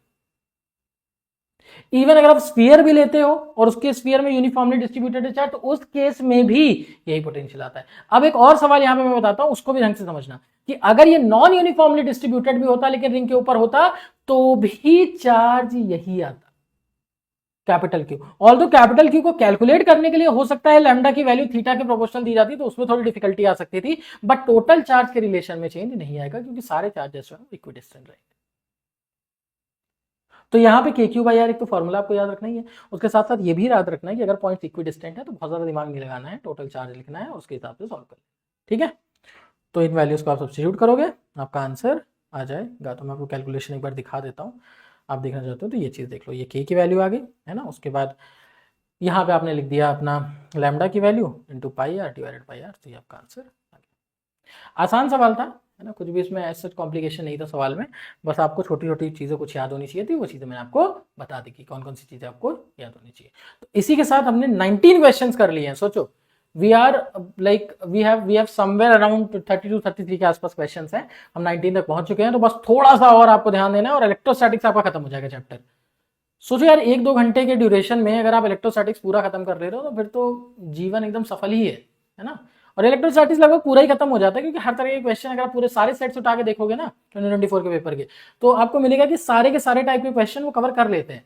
तो अगर आप एक सेट भी पूरा एंड टू एंड कर लेते हो, मतलब एक सेट मेरा सेंस ये है कि एक ईयर का पूरा कर लेते हो, तो आपको लगभग सारे कॉन्सेप्ट जो है वो रिवाइज हो जाते हैं, और वो आपको देखने को ही मिल रहा होगा। तो इसके बाद आपको बहुत ज्यादा रिविजन की जरूरत नहीं पड़ती है। एंड में ऑल्दो आप एक बार इस पीडीएफ को देख के जाएंगे तो वो बेटर रहेगा। आपको री रीडिंग है ना, जो एक प्रोसेस है कि आपको बार बार देखना चाहिए, री रीडिंग मतलब वैसे मुझे नहीं कहना चाहिए, active recall and all you should practice, but हाँ बार बार इसको किसी भी तरह से, है ना, रिकॉल करने से आपको बेटर मेमोराइजेशन के चांसेस होते हैं, और क्वेश्चन आप देखते ही समझ जाओगे कि हाँ किस तरह से सॉल्यूशन होना चाहिए। अगला सवाल है हमारे पास, सवाल नंबर 20। अब सवाल नंबर 20 क्या है, देखो, the net electric field at point P along the Y axis is 0। क्या गिवन है, इलेक्ट्रिक फील्ड जो है वो वाई एक्सिस के अराउंड, वाई एक्सिस के अराउंड कितनी है, 0। एक्स एक्स के अराउंड नहीं पूछ रहे हैं, किसके अराउंड पूछ रहे हैं, वाई के अराउंड। वाई के अराउंड क्या है, इलेक्ट्रिक फील्ड 0 है। तो वाई के अराउंड इलेक्ट्रिक फील्ड 0 होने का मतलब क्या हुआ, देखो ये जो प्लस क्यू है इसकी वजह से इलेक्ट्रिक फील्ड होगी अवे, और ये माइनस क्यू जो है इसकी वजह से इलेक्ट्रिक फील्ड होगी टुवर्ड्स। तो अब अगर इसको सॉल्व करना है मुझे, तो मुझे क्या करना पड़ेगा, देखो जैसे मान लो ये एंगल अगर थीटा है तो ये एंगल भी थीटा ले सकते हैं, तो इधर लिख सकते हैं बेसिकली E2 cos थीटा, और इसी तरह अगर इसको E1 बोल देते हैं और इस एंगल को फाई बोल देते हैं, तो इधर बोल सकते हैं E1 cos फाई। अब हम इसको क्या बोल सकते हैं कि अगर इलेक्ट्रिक फील्ड वर्टिकल डायरेक्शन में 0 होनी है तो इसका मतलब क्या है कि E2 cos थीटा जो है वो E1 cos फाई के बराबर होना है, अदरवाइज ये पॉसिबल नहीं। अब बस खत्म है सवाल। अब सवाल में कुछ थोड़ी बचा, देखो E2 की वैल्यू लिखनी है तो K लिखेंगे, उसका चार्ज लिखेंगे Q2 डिवाइडेड बाई, अब यहां पे समझना R की जो वैल्यू है वो निकालनी पड़ेगी, क्या करनी पड़ेगी, निकालनी पड़ेगी। तो ये वैल्यू कितनी आएगी, √2² प्लस 4², ठीक है। तो यहां पे लिख दो ऐसे ही, √2² plus 4² to the whole square, ये क्या होगा, KQ² by R²। And then cos theta की वैल्यू क्या आएगी, cos थीटा की वैल्यू हो जाएगी आपकी बेस बाई हाइपोटेन्यूज, तो बेस हो गया 4 डिवाइडेड बाई हाइपोटेन्यूज √2² प्लस 4², ठीक है। अब ये बराबर किसके होनी चाहिए, ये बराबर किसके होनी चाहिए, ये बराबर होनी चाहिए KQ1, सॉरी KQ क्या दे रखा है अपने को, KQ3 बोल रखा है ना, हाँ 3 नाम दे रखा है, चलो KQ3, डिवाइडेड बाई, अब आर इसका निकालोगे तो क्या हो जाएगा, root of 3 square plus 4 square, तो ये तो 5 ही आ जाएगा, इसमें कोई दिक्कत वाली बात नहीं है, डायरेक्टली लिख लो। And into this will be base by hypotenuse again, तो this will be 4 divided by 5। अब इन दोनों को इक्वेट कर दोगे, Q1 बाई Q2 का वैल्यू आ जाएगा, कोई इसमें दिक्कत वाली बात नहीं। आसान सा सवाल था, है ना। और इस सवाल को करने के लिए मुझे नहीं लगता कि कुछ ऐसी इंफॉर्मेशन थी जो आपके पास नहीं है, और मुझे ये भी नहीं लगता कि आप इसमें बिल्कुल भी स्ट्रगल भी करोगे अपने क्वेश्चन पेपर में, ठीक है। तो आपको बस एंगल वगैरह का थोड़ा ध्यान रखना है, और कौन सी डिस्टेंसेस लेनी है सॉल्व करते समय उनका ध्यान रखना है, एंगल प्रॉपरली लेना है। अगर आप इतनी चीज़ों का ध्यान रखते हो तो आपका सवाल गलत नहीं हो सकता है। अब यहाँ पे स्पेस कम है तो मैं आपको कैलकुलेशन दिखाई देता हूँ। तो अगर आप इसकी कैलकुलेशन देखोगे बच्चा, तो इस तरह की कैलकुलेशन दिखेगी आपको। तो Q2 डिवाइडेड बाई ये वैल्यू आ गई हमारे पास, और ये 4 डिवाइडेड बाई ये वैल्यू है, उसके बाद Q2 डिवाइडेड बाई उसका सॉल्व कर लिया, तो आपको इसको सिंप्लीफाई करोगे तो n आपका 5 आ जाएगा। आसान सवाल आ रहे हैं, आप ट्रेजेक्ट्री से ये तो समझ में आ ही रहा होगा आपको कि सवाल जो है वो आसानी आ रहे हैं। आपको बस कोशिश नहीं करनी है कि आपके पास बेसिक्स जो हैं वो हिले हुए ना हो। आप इस सेशन को देख के जाएं और इस पीडीएफ को एक बार रिवाइज करके जाएं। आपके जो बेसिक फॉर्मुलेज हैं उनको एक बार रिवाइज करके जाएं, आपके जो शॉर्ट नोट्स हैं उनको थोड़ा देख के जाएं। कोई नई इन्फॉर्मेशन बहुत ज़्यादा सुपरफिशियल पढ़ने की जरूरत नहीं है। अगर आप कहीं देखते हो कि नहीं यार ये वाला क्वेश्चन आ सकता है और ये बहुत एलियन सा कॉन्सेप्ट है, तो उन चीज़ों पे ध्यान देने की जरूरत नहीं है। आपको बेसिक ही फॉर्मूले पे ध्यान देना है, क्योंकि वहीं से सवाल आ रहे हैं। और ये सब मैं नहीं कह रहा हूँ कि आप मेरी बात पे मानो, है ना, या मेरी बात पे विश्वास करो या मेरे हिसाब से चलो। आप जो देख रहे हो कम से कम उसके हिसाब से तो चलो। अपना तो कम से कम विवेक का इस्तेमाल करो कि हाँ यार इस टाइप के सवाल आ रहे हैं, तो अननेसेसरी बहुत ज़्यादा टाइप के सवाल करना और बहुत ज़्यादा टाइम वेस्ट करना इधर उधर यूजफुल नहीं होगा आपके लिए। तो अपनी अगर आप बेनिफिट चाहते हो, है ना, तो अपनी कॉन्शियस पे बिलीव रखो और जो चीज़ आ रही है वो पढ़ने की कोशिश करो, रादर देन जो कोई बता रहा है वो पढ़ने की कोशिश करो, ठीक है। चलो आगे बढ़ते हैं हम। अगला सवाल है हमारा सवाल नंबर 21। क्या है सवाल नंबर 21 भाई, देखते हैं। An electric field E is equal to 2i cap plus 6j cap plus 8a cap passes through the surface 4 meter square area having unit vector n is equal to 2i cap plus j cap plus k cap divided by root 6. The net electric flux, basically electric flux passing through the surfaces. अब देखो क्या है कि area का value आपको given है और उसका डायरेक्शन भी गिवन है, ठीक है। तो अगर आप इसको लिखना चाहते हो कि एरिया वेक्टर कैसे लिखेंगे, तो एरिया वेक्टर आप इसको बेसिकली लिख सकते हो, एरिया वेक्टर आप लिख सकते हो 4n कैप, ठीक है। तो ये आपका हो गया एरिया वेक्टर। अब एरिया वेक्टर और उसके साथ इलेक्ट्रिक फील्ड आपको गिवन है, तो इसमें फ्लक्स निकालना है। तो फ्लक्स निकालने का देखो बहुत ही बेसिक सा तरीका होता है, आप डॉट प्रोडक्ट ले लेते हो, ई डॉट ए, सिंपल। अब ई डॉट ए जब आप लोगे तो 4 को अभी मल्टीप्लाई कर सकते हो, पहले भी बाद में, आपकी मर्जी है, बट लेट्स से हम बाद में करेंगे। तो क्या होगा, देखो 2i कैप यहाँ पे है और 2i कैप यहाँ पे भी है, तो 2i कैप तो i कैप वाले कोफिशिएंट मल्टीप्लाई करोगे तो 4 आ जाएगा, ठीक है। अच्छा भाई, प्लस जे कैप वाले करोगे तो 6 इंटू 1 तो 6 आ जाएगा, ठीक है, प्लस 8 इंटू 1 तो 8 आ जाएगा, ठीक है, and divided by root 6 into root 6 करोगे तो 6 आ जाएगा। तो ये कितना आ गया हमारे पास, 6 + 8 3 आ जाएगा बेसिकली ये, and then into multiplied by magnitude of area 4। तो ये आंसर हमारे पास कितना आ जाएगा, 12। अब इसको दूसरी तरीके से भी कर सकते थे, आप एरिया वेक्टर पूरा लिख लो, है ना, एरिया वेक्टर आप पूरा लिख सकते हो, जैसे 4i cap plus 4j cap, नहीं sorry 8i cap plus 4j cap plus 4k cap, ऐसे आप एरिया वेक्टर लिख लो डिवाइडेड बाई रूट 6, और उसके बाद उसका डॉट प्रोडक्ट ले लो। तो कैसे भी आप करोगे उससे फर्क नहीं पड़ता है, बेसिकली आपको डॉट प्रोडक्ट लेना था, क्योंकि दो डायरेक्शन आपको गिवन है, एरिया वेक्टर की कुछ डायरेक्शन गिवन है और उसके बाद आपको इलेक्ट्रिक फील्ड की कुछ डायरेक्शन गिवन है, तो डॉट प्रोडक्ट की मदद से आप उसे सॉल्व कर सकते थे, इसमें कोई कॉम्प्लिकेशन अगेन नहीं है ना। बस यहाँ पे एरिया का मैग्नीट्यूड जो है वो लास्ट में बच्चे अक्सर भूल जाते हैं मल्टीप्लाई करना, वो मत भूलना मल्टीप्लाई करना। अगर आप वो नहीं भूलोगे तो सवाल में कोई दिक्कत नहीं होगी, आप आराम से सवाल को सॉल्व कर लोगे, ठीक है। अगला जो सवाल है हमारे पास, अगला सवाल क्या देखते हैं भाई, क्या है। An electric field E is equal to 2i cap, अच्छा नहीं सॉरी, ये फिर से वही आ गया। तो ये बेटा हाँ अगेन यहाँ पे देखो सोल्यूशन में आपको सब कुछ दिया हुआ है डिटेल में, जो भी आपको मतलब चाहिए। जैसे कभी कभी क्या होता है, मैं कुछ बातें भूल जाता हूँ, है ना, वो बातें आपको नहीं याद रहे, तो उसके बाद जब आप पीडीएफ से देखोगे और उसमें सब कुछ रिटर्न है पहले से, तो आप क्या है कि थोड़ा सा रिवाइज करने में आपको आसानी मिलेगी, ठीक है। तो आपको बार बार लेक्चर नहीं देखना पड़ता है बेसिकली, उसके लिए आपने एक बार लेक्चर देखा, उसके बाद आपने पीडीएफ डाउनलोड कर ली, तो आप पीडीएफ से ही देख के अपना प्रिपरेशन कर सकते हो, ऐसा कोई जरूरत नहीं है कि बार बार आप लेक्चर देखो, ठीक है। एक बार आपने देख लिया है, उसके बाद अपना पीडीएफ से आप रिवाइज कर सकते हो, परफेक्ट रिविजन होता है, कोई दिक्कत वाली बात यहाँ पे नहीं होती है। अच्छा भाई, अगला देखते हैं क्या सवाल। तो सवाल जो है हमारे पास वो है ये, 3 infinitely long thin, है ना, charge thin sheets are placed as shown in the figure, the magnitude of electric field at the point P is. अब P पे इलेक्ट्रिक फील्ड निकालनी है। सबसे पहले तो ये समझना है कि इसमें कॉन्सेप्ट कौन सा रिक्वायर्ड था। तो कॉन्सेप्ट यहाँ पे रिक्वायर्ड है कि इलेक्ट्रिक फील्ड कभी भी निकालनी है तो एक शीट की वजह से जो इलेक्ट्रिक फील्ड होती है वो होती है सिग्मा बाई 2 एप्सिलॉन नॉट।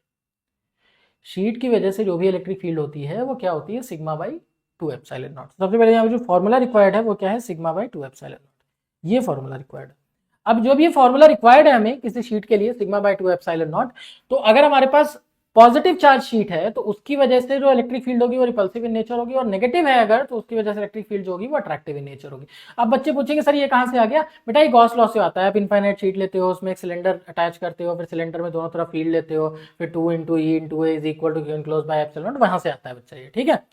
अब पॉइंट पी पे जो इन्फ्लुएंस होगा, देखो सिग्मा वाला कहेगा मेरी तरफ चलो, 2 सिग्मा वाला भी नेगेटिव है वो भी कहेगा मेरी तरफ चलो,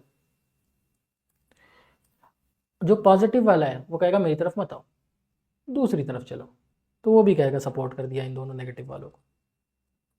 तो यहां पे टोटल कितना हो गया देखो, sigma by epsilon nought, sigma by 2 epsilon plus sigma by 2 epsilon plus 2 sigma by epsilon nought, sigma by, देखो sigma by 2 epsilon nought plus 2 sigma by 2 epsilon nought plus sigma by 2 epsilon not. अब इसको आप solve करोगे तो क्या आ जाएगा, देखो ये 2 तो कैंसिल ही हो गया भाई साहब अपना, sigma by 2 epsilon nought, sigma by 2 epsilon nought, sigma by epsilon not बन जाएगा plus sigma by epsilon not, तो 2 सिग्मा बाई एप्सिलॉन नॉट, खत्म। आसान सवाल था है ना, फिर से कुछ भी इसमें करने की जरूरत नहीं थी एज सच, बस आपको ये पता होना चाहिए कि भाई इलेक्ट्रिक फील्ड कैसे लिखते हैं शीट के लिए। अगर आपको वो चीज़ नहीं पता है तो कभी कभी हो सकता है दिक्कत आ जाए, बट जनरली वो दिक्कत नहीं आती क्योंकि ये थोड़ी भूल जाता है बच्चा। तो सिग्मा बाई 2 एप्सिलॉन नॉट वाला फॉर्मूला लगाना है, बस आपको इतना ध्यान देना, डायरेक्शन वगैरह में मैसअप ना कर जाना यार, है ना। अगर अट्रैक्टिव नेगेटिव है तो अट्रैक्टिव होगा टुवर्ड्स द प्लेट, और पॉजिटिव है तो रिपल्सिव होगा, और बाई रूल्स जाना है। कभी कभी क्या होता है कि हम इंट्यूशन पे चले जाते हैं, हमें लगता है कि रिजल्ट ऐसा नहीं है ऐसा होना चाहिए, और वो लगने के चक्कर में हम कुछ मार्क करके चले आते हैं, फिर जीरो, यहाँ पे तो जीरो का भी सीन नहीं है, -1 मिलेगा सीधा, है ना। तो जो लगता है उस हिसाब से नहीं करना है, जिस चीज का रेशनल लॉजिक बता सकते हो, जिसका बता सकते हो कि इस कारण से ये चीज हुई है, वो चीज करनी है, लगने से नहीं करनी है। देखो 2 चीजें नहीं करनी है पेपर में, एक चीज ये है कि मुझे लगता है कि कुछ सही है इसलिए मैंने कर दिया, और दूसरी चीज ये है कि ये वाला ऐसा कॉन्सेप्ट था कि मेरे जैसा कोई जीनियस ही यहाँ पे ये कॉन्सेप्ट लगा सकता है और कोई तो सोच ही नहीं सकता है। तो अगर जनरली तुमने ऐसा कुछ कॉन्सेप्ट लगाया है तो गलती हो, तो बहुत ही ज्यादा एकदम एक्स्ट्राऑर्डिनरी दिमाग लगा के एकदम प्रेसिडेंट लेवल का सॉल्व नहीं करना है, पहली चीज, और दूसरी चीज लगने पे सॉल्व नहीं करना है। आपके पास रेशनल लॉजिक होना चाहिए कि आपने क्यों रिजल्ट वो लिखा है, और उसके हिसाब से आप सॉल्व करोगे, आपकी गलती नहीं होगी, ठीक है। तो यहाँ पे जो हमारा आंसर है फाइनली वो 2 आ गया है, और उसका रीजन बहुत ही ऑब्वियस। अगला सवाल देखते हैं हमारे पास क्या है। अगला सवाल ये है, the electric field at a point P due to electric dipole is E. तो यहाँ पे भाई जो इलेक्ट्रिक फील्ड है वो है ई, ठीक है। The electric field at a point R on the equatorial line will be E by X. मतलब क्या है भाई, यहाँ पे बतानी है इलेक्ट्रिक फील्ड, तो आपको याद करो इक्वेटोरियल पॉइंट और एक्सियल पॉइंट के इलेक्ट्रिक फील्ड में क्या रिलेशन होता है। तो एक्सियल पॉइंट की जो इलेक्ट्रिक फील्ड होती है वो अगर होती है 2 kp divided by R cube, तो इक्वेटोरियल पॉइंट की जो इलेक्ट्रिक फील्ड होती है वो होती है kp बाई आर क्यूब। यहाँ पे हम ये मान के चल रहे हैं कि जो आर जो है वो एक्स से बहुत बड़ा है, बेसिकली डाइपोल के सेपरेशन से बहुत बड़ा है। तो अगर सर ऐसे कैसे आपने मान लिया, मत मानो, फिर सॉल्व ही नहीं होगा। तो कभी कभी तुम्हें उस नजरिए से देखने की जरूरत है जिस नजरिए से आपका एक्सटर्नल एग्जामिनर देख रहा है। जैसे आपका जेई जो पेपर बना रहे हैं वो किस नजरिए से देख रहे हैं, उससे देखने की जरूरत है। अब एक बात मैं आपको बताता हूँ, जैसे मान लो एक सिलेंडर रखा हुआ है, अब उस सिलेंडर को फ्रंट से देखोगे तो रेक्टेंगल जैसा दिखेगा, ऊपर से देखोगे तो सर्कल जैसा दिखेगा। अब एग्जामिनर ने क्वेश्चन बनाया उसको रेक्टेंगल देख के, तुम उसको देख रहे हो सर्कल की तरफ से, तो आंसर थोड़ी आ पाएगा। जैसे एग्जामिनर देख रहा है वैसे देखना है, यहाँ गलत सही नहीं होता है। आप भी सही बता रहे हो सर्कल है भाई, और एग्जामिनर भी सही बता रहा है रेक्टेंगल है, लेकिन अगर तुम सर्कल से देखोगे वो रेक्टेंगल से देखेगा तो गलत है, वो सर्कल से देखेगा तुम रेक्टेंगल से देखोगे तो भी गलत है। तो दोनों लोग देखो एक ही डायरेक्शन में, तो तुम्हें ये समझना है कि एग्जामिनर क्या कह रहे हैं, भावनाओं को समझने वाली बात है, ठीक है। तो अब ये कहाँ पे है देखो, तो 2 kp divided by X cube and this R cube, अगर आर सेम होता, लेकिन आर सेम नहीं है, आर सेम नहीं है, तो आर क्या है यहाँ पे 2r है। तो अगर मैं इक्वेटोरियल पॉइंट का यहाँ पे लिखूं, इक्वेटोरियल पॉइंट का यहाँ पे लिखूं, तो kp divided by 8r cube आ जाएगा। क्यों 2r है, 2 का क्यूब क्या होता है 8 होता है। तो अब क्या है कि 2 kp by R cube, 2 kp by R cube E है। 2 kp बाई आर क्यूब क्या है, तो kp बाई आर क्यूब क्या होगा, kp बाई आर क्यूब क्या होगा e by 2। kp by R cube क्या होगा, kp बाई आर क्यूब होगा e बाई। तो अब इससे सवाल का जवाब आ जाता है, खत्म हो गया 16, ठीक है। आपको देखना है कैलकुलेशन, तो यहाँ से एक बार देख सकते हो, बहुत ही बेसिक सा कैलकुलेशन है बच्चा, ऐसा नहीं है कि बहुत एलियन, मेरा एलियन शब्द बहुत निकलता है, मुझे लगता है मैं ही एलियन हूँ क्या, है ना। तो बहुत ही बेसिक सा सवाल है, फिर से है ना। आपको बस इलेक्ट्रिक फील्ड का फॉर्मूला याद होना चाहिए था दोनों का। अगर नहीं याद है तो बेटा क्या बताऊँ, याद करो, है ना। अदरवाइज वहां पे फिर निकालने लगोगे कि तुम, हम सर निकालते हैं, हम डेरिवेशन पे बिलीव करते हैं, हम रट्टाफिकेशन पे बिलीव नहीं करते हैं, तो फिर लगाना 1 घंटा वहीं डिराइव करते करते अपने बिलीव के चक्कर में, है ना। तो डेरिवेशन आपको आना चाहिए, आई एम नॉट अगेंस्ट कि आपको डेरिवेशन नहीं आना चाहिए, बट आपको ये जरूर पता होना चाहिए कि भाई डेरिवेशन के साथ साथ रिजल्ट क्या होता है ना। अगर आपको डेरिवेशन सारे आते हैं और आपका मेमोरी एकदम गोल्ड फिश की तरह है, तो डेरिवेशन आप सारे कर लोगे, क्वेश्चन सॉल्व कर लोगे, उतना टाइम कहाँ होता है, तो फिर आधा ही पेपर कर पाओगे। तो आपकी कैपेसिटी अगर 260 नंबर लाने की है तो आप 180 में रह जाओगे फिर। तो ऐसे काम मत करना ना, ऐसे काम मत करना। रिजल्ट थोड़े से याद होने चाहिए, उसका अपना एडवांटेज होता है, और वो चीज़ें अगर आपको याद रहेंगी तो आपका स्पीड जो है वो बहुत बढ़ जाएगा। वरना आप कर तो लोगे लेकिन फिर आपको 10 घंटे चाहिए पेपर करने के लिए, है ना।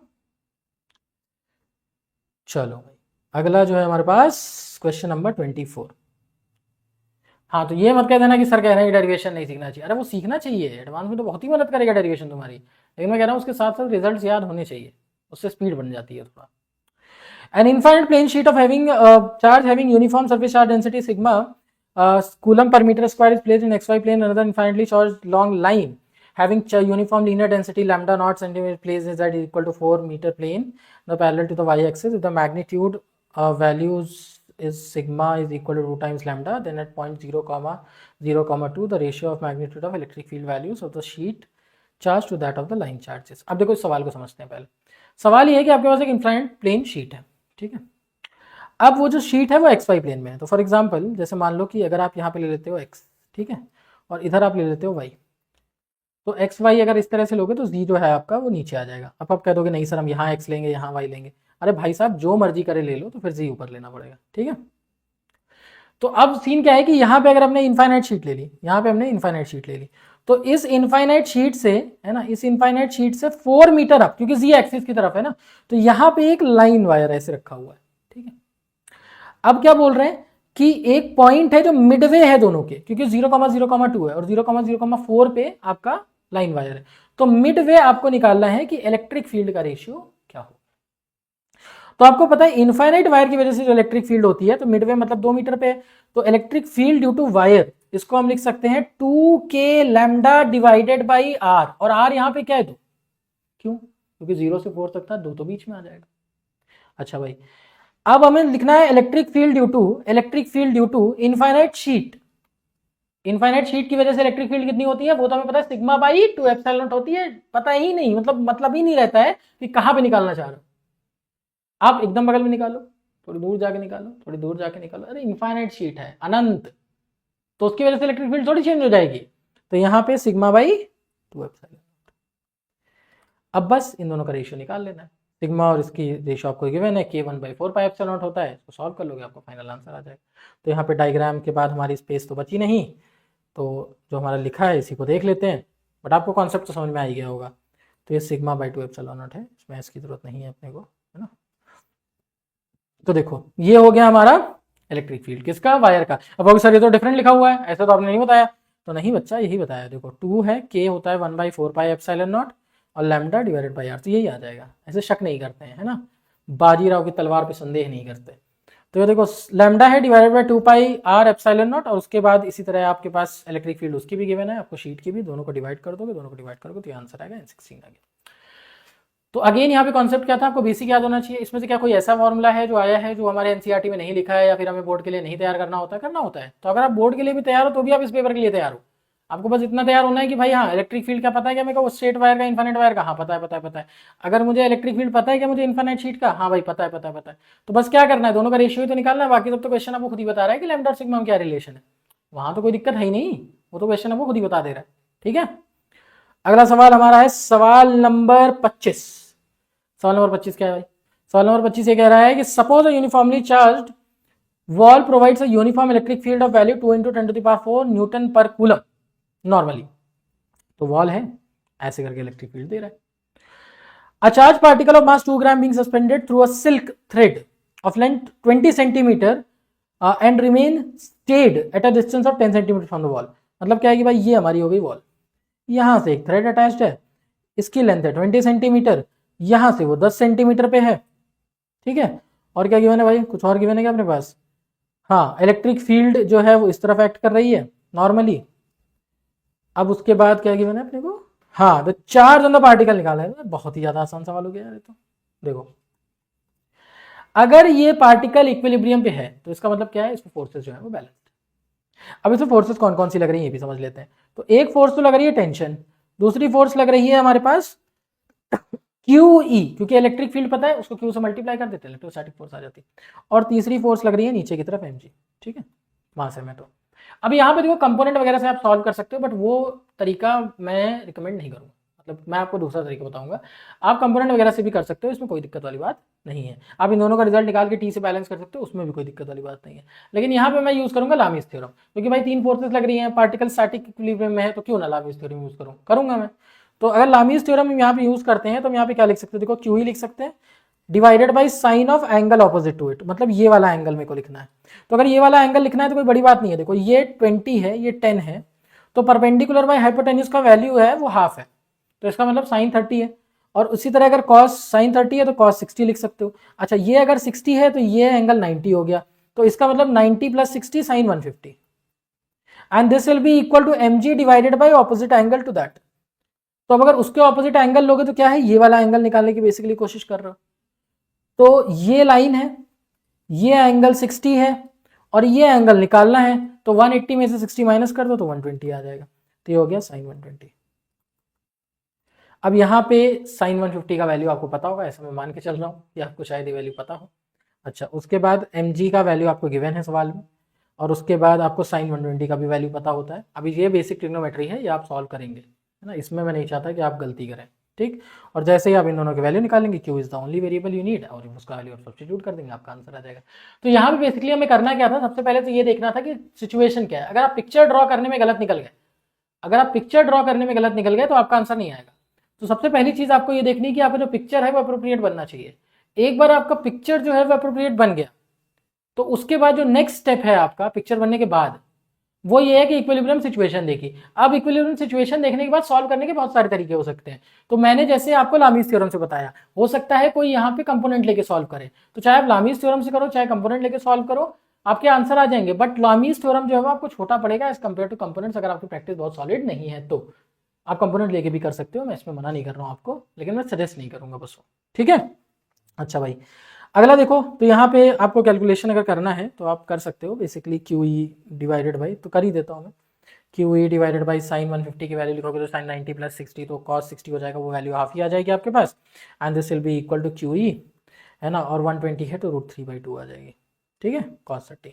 अब बस सॉरी नहीं, क्या लिखना था मुझे, दोनों जगह क्यू लिख दिया मैंने, ये एम जी हो गया। ठीक है, अब देखो यहाँ पे एम की वैल्यू क्या है, एम की वैल्यू है आपके पास 2 × 10⁻³ जी की वैल्यू आप 10 ले लो। ठीक है, क्यू आपको निकालना है, इलेक्ट्रिक फील्ड आपको गिवन है 2 × 10⁴, है ना, इसको सिंप्लीफाई कर लो, आपका आंसर आ जाएगा। आपको कैलकुलेशन देखनी है तो यहाँ पे देख सकते हो। इन्होंने कंपोनेंट वाले मेथड्स किया, बट आपका आंसर सेम ही आएगा, उससे आप फर्क नहीं पड़ेगा, है ना, आप कैसे भी सॉल्व करो आपका आंसर सही आएगा। आई होप यहाँ तक क्लियर होगा। तो ये मतलब हाँ, आपको ये देखना इसलिए भी चाहिए क्योंकि आपको एक अल्टरनेटिव अप्रोच मिल जाती है कि भाई अगर मैं लामीज थ्योरम से कंफर्टेबल नहीं हूँ, तो अगर मुझे कंपोनेंट सही करना है, मैं एडमेंट हूँ कि नहीं सर कुछ भी बताते रहे हम कंपोनेंट मेथड सही करेंगे, तो फिर उन लोगों के लिए ये चीज़ दी हुई है यहाँ पे। तो इसीलिए मैं कहता हूँ ये पीडीएफ बहुत ज़्यादा ज़रूरी है, डाउनलोड कर लेना, है ना। इसमें आलस मत दिखाना कि सो जाएंगे जाके फिर देखने के बाद लेक्चर, या सोते सोते देखते हो लेक्चर। तो लेट के अगर तुम पढ़ाई कर रहे हो तो तुम सो रहे हो। एक कुछ था मतलब ऐड वगैरह आया था कि अगर आप ये नहीं कर रहे हैं तो आप सो रहे हैं। अगर किसी को याद हो तो बताना यार कमेंट में ज़रा, मैं भूल गया हूँ कि अगर आप ये नहीं कर रहे हो तो आप सो रहे हो, ऐसे टाइप का कुछ ऐड आया था बीच में। ठीक है, तो चलो ये जो है आपका कंपोनेंट मेथड से, और अगर आप कंपोनेंट मेथड से नहीं करना चाहते हो तो आप लामीज थ्योरम से भी सॉल्व कर सकते हो। अच्छा भाई, अगला क्या है देखो, two identical charged spheres are suspended by strings of equal length. The strings make an angle theta with each other and suspended in water and angle remains same. तो इसका मतलब क्या है कि भाई दो स्ट्रिंग है, दो चार्ज पार्टिकल है, दोनों एक दूसरे से दूर जा रहे थे तो स्ट्रिंग से कुछ एंगल बनाते हैं।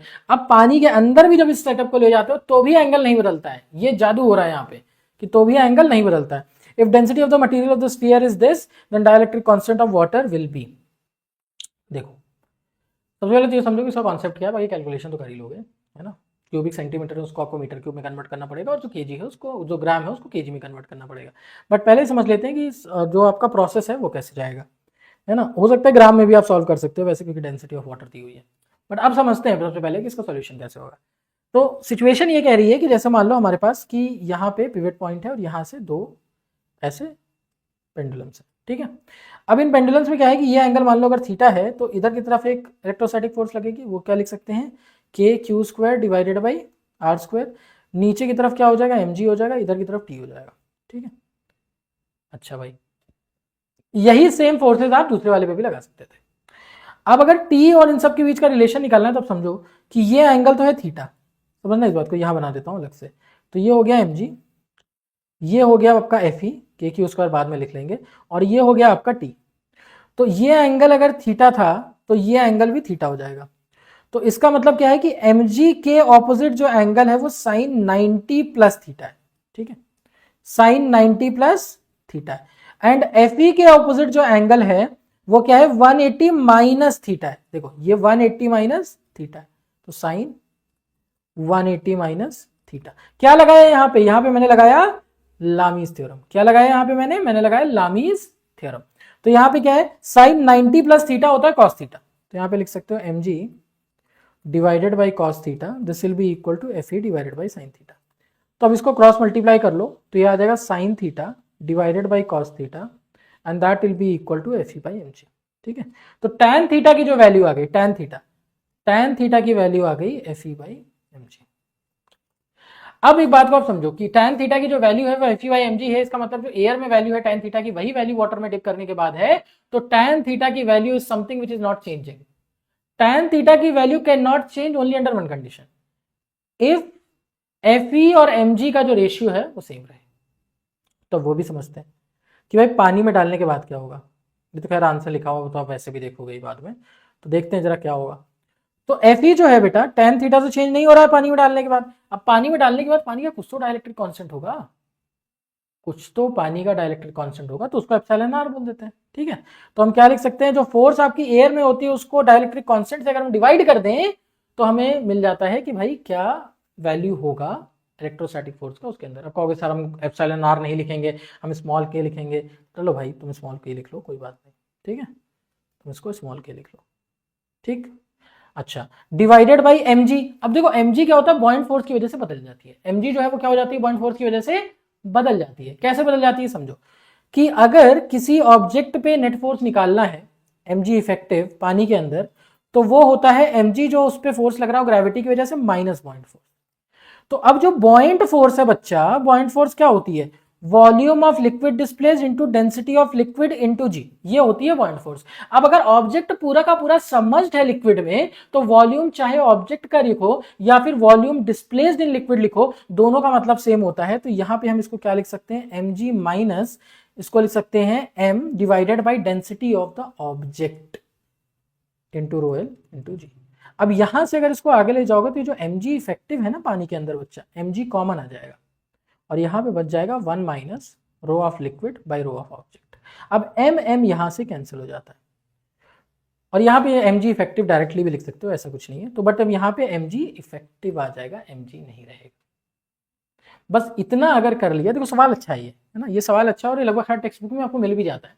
तो इस सवाल में क्या है कि आपके पास एयर में एक सिचुएशन है, फिर उसके बाद वाटर में एक सिचुएशन है। वाटर में सिचुएशन में क्या बदलाव है, वाटर में पहला बदलाव तो यह है कि डायरेक्टली कांस्टेंट से डिवाइड हो जाती है फोर्स की वैल्यू वो, और दूसरा बदलाव क्या है कि जो जी है वो जी इफेक्टिव बन जाता है और उसकी value G in bracket 1 minus rho L by rho of the object हो जाती है। और इन दोनों को आप इक्वेट कर दोगे, सारी वैल्यूज आपको गिवन है ना, डेंसिटी ऑफ द ऑब्जेक्ट भी गिवन है, डेंसिटी ऑफ द लिक्विड भी गिवन है, जी की वैल्यू आप सब्स्टिट्यूट करोगे, सिंप्लीफाई करोगे, आपका आंसर आ जाएगा। तो यहाँ पे इसका कैलकुलेशन हम एक बार देख लेते हैं, बट कॉन्सेप्ट तो इतना ही था हमारे पास। तो यहाँ पे सबसे पहले हमने क्या लिखा, tan थीटा बाई, मैंने थीटा थीटा थीटा लिया है, यहाँ पे थीटा बाई 2 लिया है, उससे कोई फर्क नहीं पड़ेगा वैसे। तो ये F E by M G हो गया, फिर एफ डैश लिखा तो ये एम जी डैश हो गया। यहाँ पे जी इफेक्टिव की वैल्यू लेनी है, इसको सिंप्लीफाई करोगे तो एप्सिलॉन 3 आ जाएगा। तो अगेन सवाल बहुत ही ज़्यादा एलियन नहीं है ना, बहुत ही डुएबल सवाल है, और आप इसमें थोड़ा सा अगर दिमाग लगाते हैं तो आपको सवाल का आंसर मिल जाएगा। और ये हर टेक्स्ट बुक में मिलता है, मतलब आप ऐसा नहीं है कि आपने कोई भी ऐसी टेक्स्ट बुक पढ़ी होगी जिसमें ये सवाल ना हो, मेरे ख्याल से तो सभी में होता है। जो भी 12th ग्रेड टेक्स्ट बुक आप पढ़ते हो उसमें सब में ये सवाल होता है। है ना। अगेन मैं ये कहूंगा कि ये थोड़ा सा अच्छा सवाल है as compare to the other question that we did today, but इतना भी कुछ नहीं है कि नहीं किया जा सकता था। ठीक है, तो ओवरऑल जो पेपर है उसका लेवल आप देखोगे कि जो पहले 2020 वगैरह में था उससे थोड़ा आसानी हुआ है, मुझे तो नहीं लगता उससे टफ हुआ है पेपर। तो आसान पेपर ही आ रहा है, आप बेसिक बेसिक चीजें याद रखो, आपका पेपर सॉल्व हो जाएगा। अगला देखो क्या है हमारे पास, the distance between two charges plus Q and minus Q is 2L and between plus 2q and minus 2q is 4L. The electrostatic potential at point P at a distance r from the center is this much, where the value of alpha is. अच्छा भाई, the distance between charge q plus q and minus q is 2L and 4q and minus q is 4L. अच्छा, P point कहां पे है भाई, distance from the origin centre O. Okay चलो देखते हैं, यहां पे मान लो हमारे पास प्लस क्यू है और यहाँ पे हमारे पास एक माइनस क्यू है, ठीक है, और यहाँ पे फिर हमारे पास भाई प्लस 2q है और यहाँ पे हमारे पास एक माइनस 2q है। ये है हमारे पास चार्जेस और इनके बीच का डिस्टेंस 2L है, और जो नीचे वाले हैं इनके बीच का डिस्टेंस कितना है हमारे पास, इनके बीच का डिस्टेंस 4L गिवन है। अब क्या था, इलेक्ट्रोस्टैटिक पोटेंशियल एट पॉइंट पे at distance r from the centre O. तो यहाँ जो O है, O यहाँ से डिस्टेंस r पे अपने को क्या करना है, पोटेंशियल लिख देना है। यहाँ से डिस्टेंस r पे अपने को क्या करना है, पोटेंशियल लिखना है। तो अब एक बात सोचो कि अगर डिस्टेंस r पे आपको कोई पोटेंशियल लिखना होता है, देखो r की वैल्यू यहाँ पे गिवन तो नहीं है शायद हमें, हाँ यहाँ पे अगर r पे हमको पोटेंशियल लिखना होता है तो आप एक बात समझो सबसे पहले कि इसका जो पोटेंशियल हम लिखते हैं उसमें कॉस थीटा कंपोनेंट ही आता है। क्यों कॉस थीटा कंपोनेंट आता है, क्योंकि आपका जो साइन थीटा कंपोनेंट है वो यहाँ पे आप नहीं लिख पाते हो। अब वो साइन थीटा कंपोनेंट यहाँ पे क्यों नहीं लिख पाते हैं वो भी समझना है इस बात को। यहाँ पे वो साइन थीटा कंपोनेंट आप इसलिए नहीं लिख पाते हो क्योंकि जो इक्वेटोरियल पॉइंट पे जो आप पोटेंशियल लिखते हो वो पोटेंशियल जीरो होता है। तो यहाँ पे कॉन्सेप्ट क्या है, देखो फिर से समझना मेरी बात। यहाँ पे अगर पी पॉइंट है मान लो, और पी पॉइंट से थीटा एंगल पे जाके आर डिस्टेंस पे अगर आप पोटेंशियल लिखना चाहते हो तो यहाँ पे पोटेंशियल जो लिखा जाता है वो लिखा जाता है K P cos theta divided by are square, ये लिखा जाता है।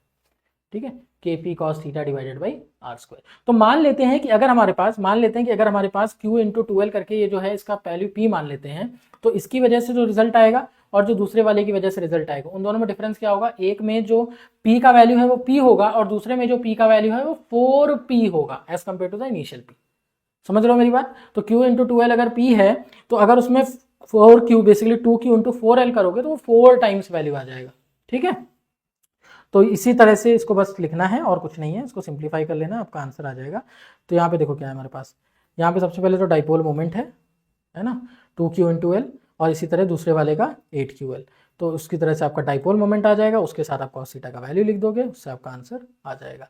यहाँ पे क्वेश्चन में थोड़ी सी दिक्कत है कि इस क्वेश्चन के साथ डायग्राम था एक्चुअली, है ना, इस क्वेश्चन के साथ डायग्राम था, तो वो डायग्राम क्वेश्चन में मेंशन नहीं था, तो ये डायग्राम था बच्चा। तो कॉस थीटा की वैल्यू आपको 60 डिग्री पुट करनी पड़ेगी, है ना। इसमें मेरी गलती नहीं है, कुछ डायग्राम उसमें मिसिंग था तो इसलिए ये हो गया है। बट इसमें जो था क्वेश्चन में डायग्राम गिवन था, तो क्वेश्चन के डायग्राम में आपको 60 डिग्री गिवन था, है ना। तो 60 डिग्री की वैल्यू आपको सब्स्टिट्यूट करनी थी, बाकी आपका रिजल्ट वही सेम है। तो फिर से यहाँ पे लर्निंग पॉइंट्स क्या है, लर्निंग पॉइंट्स ये है कि अगर आपको किसी भी एंगल पे निकालना हो, किसी भी एंगल पे अगर आपको रिजल्ट निकालना हो तो वहां पे KP cos theta divided by R square ही रिजल्ट आता है। KP cos theta divided by R square result आता है और दोनों डाइपोल्स की वजह से आप रिजल्ट निकालोगे, उन दोनों को ऐड कर दोगे तो आंसर आ जाएगा।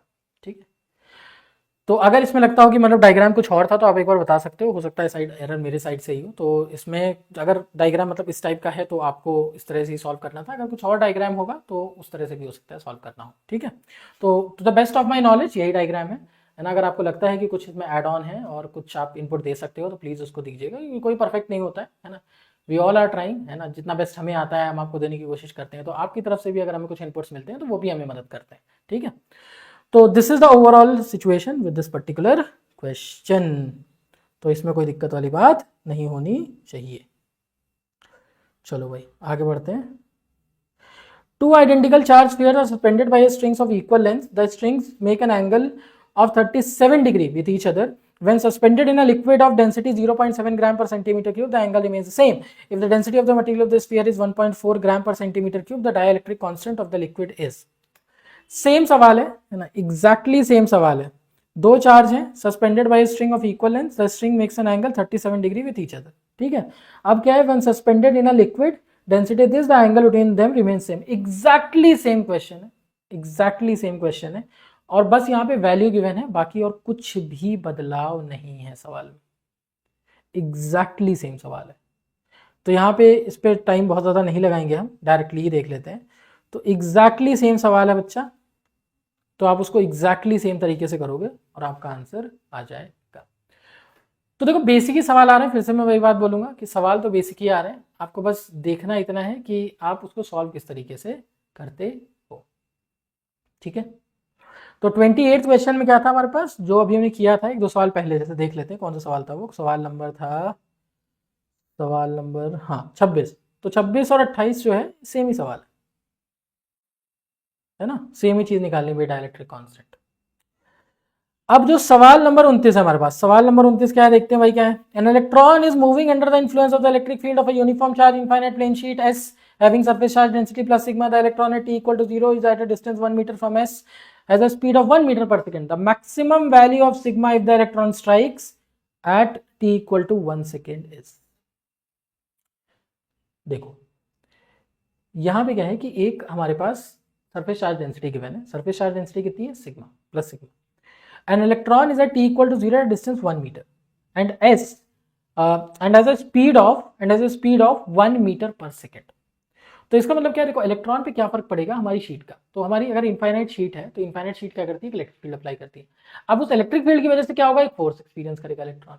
अब अगर इलेक्ट्रॉन फोर्स एक्सपीरियंस कर रहा है तो उस फोर्स की वजह से एक एक्सीलरेशन भी आएगा। अब अगर एक्सीलरेशन आ गया है तो फोर्स तो कांस्टेंट होती है इनफाइनाइट शीट की वजह से। समझो इनफाइनाइट शीट की वजह से जो इलेक्ट्रिक फील्ड होती है वो है सिग्मा बाई 2 एप्सिलॉन नॉट। इसकी वजह से जो फोर्स लगेगी वो होगी क्यू ई के बराबर। अच्छा भाई, अब अगर फोर्स क्यू ई के बराबर है तो एक्सीलरेशन भी तो निकाल सकते हैं इससे। तो एक्सीलरेशन की वैल्यू क्या हो जाएगी, एक्सीलरेशन की वैल्यू हो जाएगी Q E divided by M. Acceleration की वैल्यू क्या हो जाएगी, क्यू ई डिवाइडेड बाई। अच्छा भाई, अब Q E divided by M अगर वैल्यू हो गई एक्सीलरेशन की, क्या ये एक्सीलरेशन वेरिएबल है, नहीं ये एक्सीलरेशन कांस्टेंट एक्सीलरेशन है। तो क्या मैं इसमें S is equal to UT plus half AT square लगा सकता हूँ। हाँ भाई बिल्कुल लगा सकते हो, क्यों नहीं लगा सकते हो, लगा सकते हो। तो अब देखो क्या है, has a speed of 1 metre per second, तो स्पीड गिवन है, डिस्टेंस गिवन है, एक्सीलरेशन गिवन है, खत्म। तो सवाल में कुछ करना थोड़ी है, इसमें तो बेसिकली क्या किया है, इसमें एक इलेक्ट्रोस्टैटिक्स का कॉन्सेप्ट उठाया है, इलेक्ट्रोस्टैटिक्स का कॉन्सेप्ट उठाया है और उसको किसके साथ ऐड कर दिया है, काइनेमैटिक्स के साथ। इलेक्ट्रोस्टैटिक्स का कॉन्सेप्ट उठाया है और उसको किसके साथ ऐड कर दिया है, काइनेमैटिक्स के साथ। तो जनरली बच्चों जो सवाल आपको टफ लगेंगे वो सवाल मिक्स चैप्टर्स पे आएंगे, उसमें क्या होगा कि इलेक्ट्रोस्टैटिक्स मिक्स हो जाएगा काइनेमैटिक्स के साथ या फिर रोटेशनल डायनामिक्स के साथ या मैकेनिक्स के कोई भी एस्पेक्ट के साथ। तो उसमें क्या लगता है हमको, यार सवाल ये तो बहुत कठिन हो गया, अब इसको कैसे सॉल्व करेंगे। तब ये समझो सवाल तो बेसिक ही है, आपको बस पैरामीटर ढूंढने हैं कि भाई मैकेनिक्स में इस चीज़ का रिक्वायरमेंट होता है, अगर इस टाइप का क्वेश्चन आता है तो क्या मुझे इलेक्ट्रोस्टैटिक्स से ये चीज़ मिल सकती है, अगर मिल सकती है तो फिर फाइंड आउट करोगे, सॉल्व कर दोगे, कोई कॉम्प्लिकेशन थोड़ी है इस सवालों में। ठीक है, तो यहाँ से S is equal to UT plus half AT square लगाओगे तो ये आपका आंसर आ जाएगा। देखो यू की वैल्यू क्या है, 1 मीटर पर सेकेंड है ना। एक्सीलरेशन की वैल्यू तो आप निकाल ही लिया आपने, है ना, टी 1 सेकेंड दे रखा है, एस 1 मीटर को उल्टी तरफ जाना है। ठीक है, तो इसको सब्स्टिट्यूट कर लोगे और आपका आंसर आ जाएगा। ठीक है, आसान सा सवाल था, कुछ इसमें बहुत ज़्यादा कॉम्प्लिकेशन नहीं है सवाल में।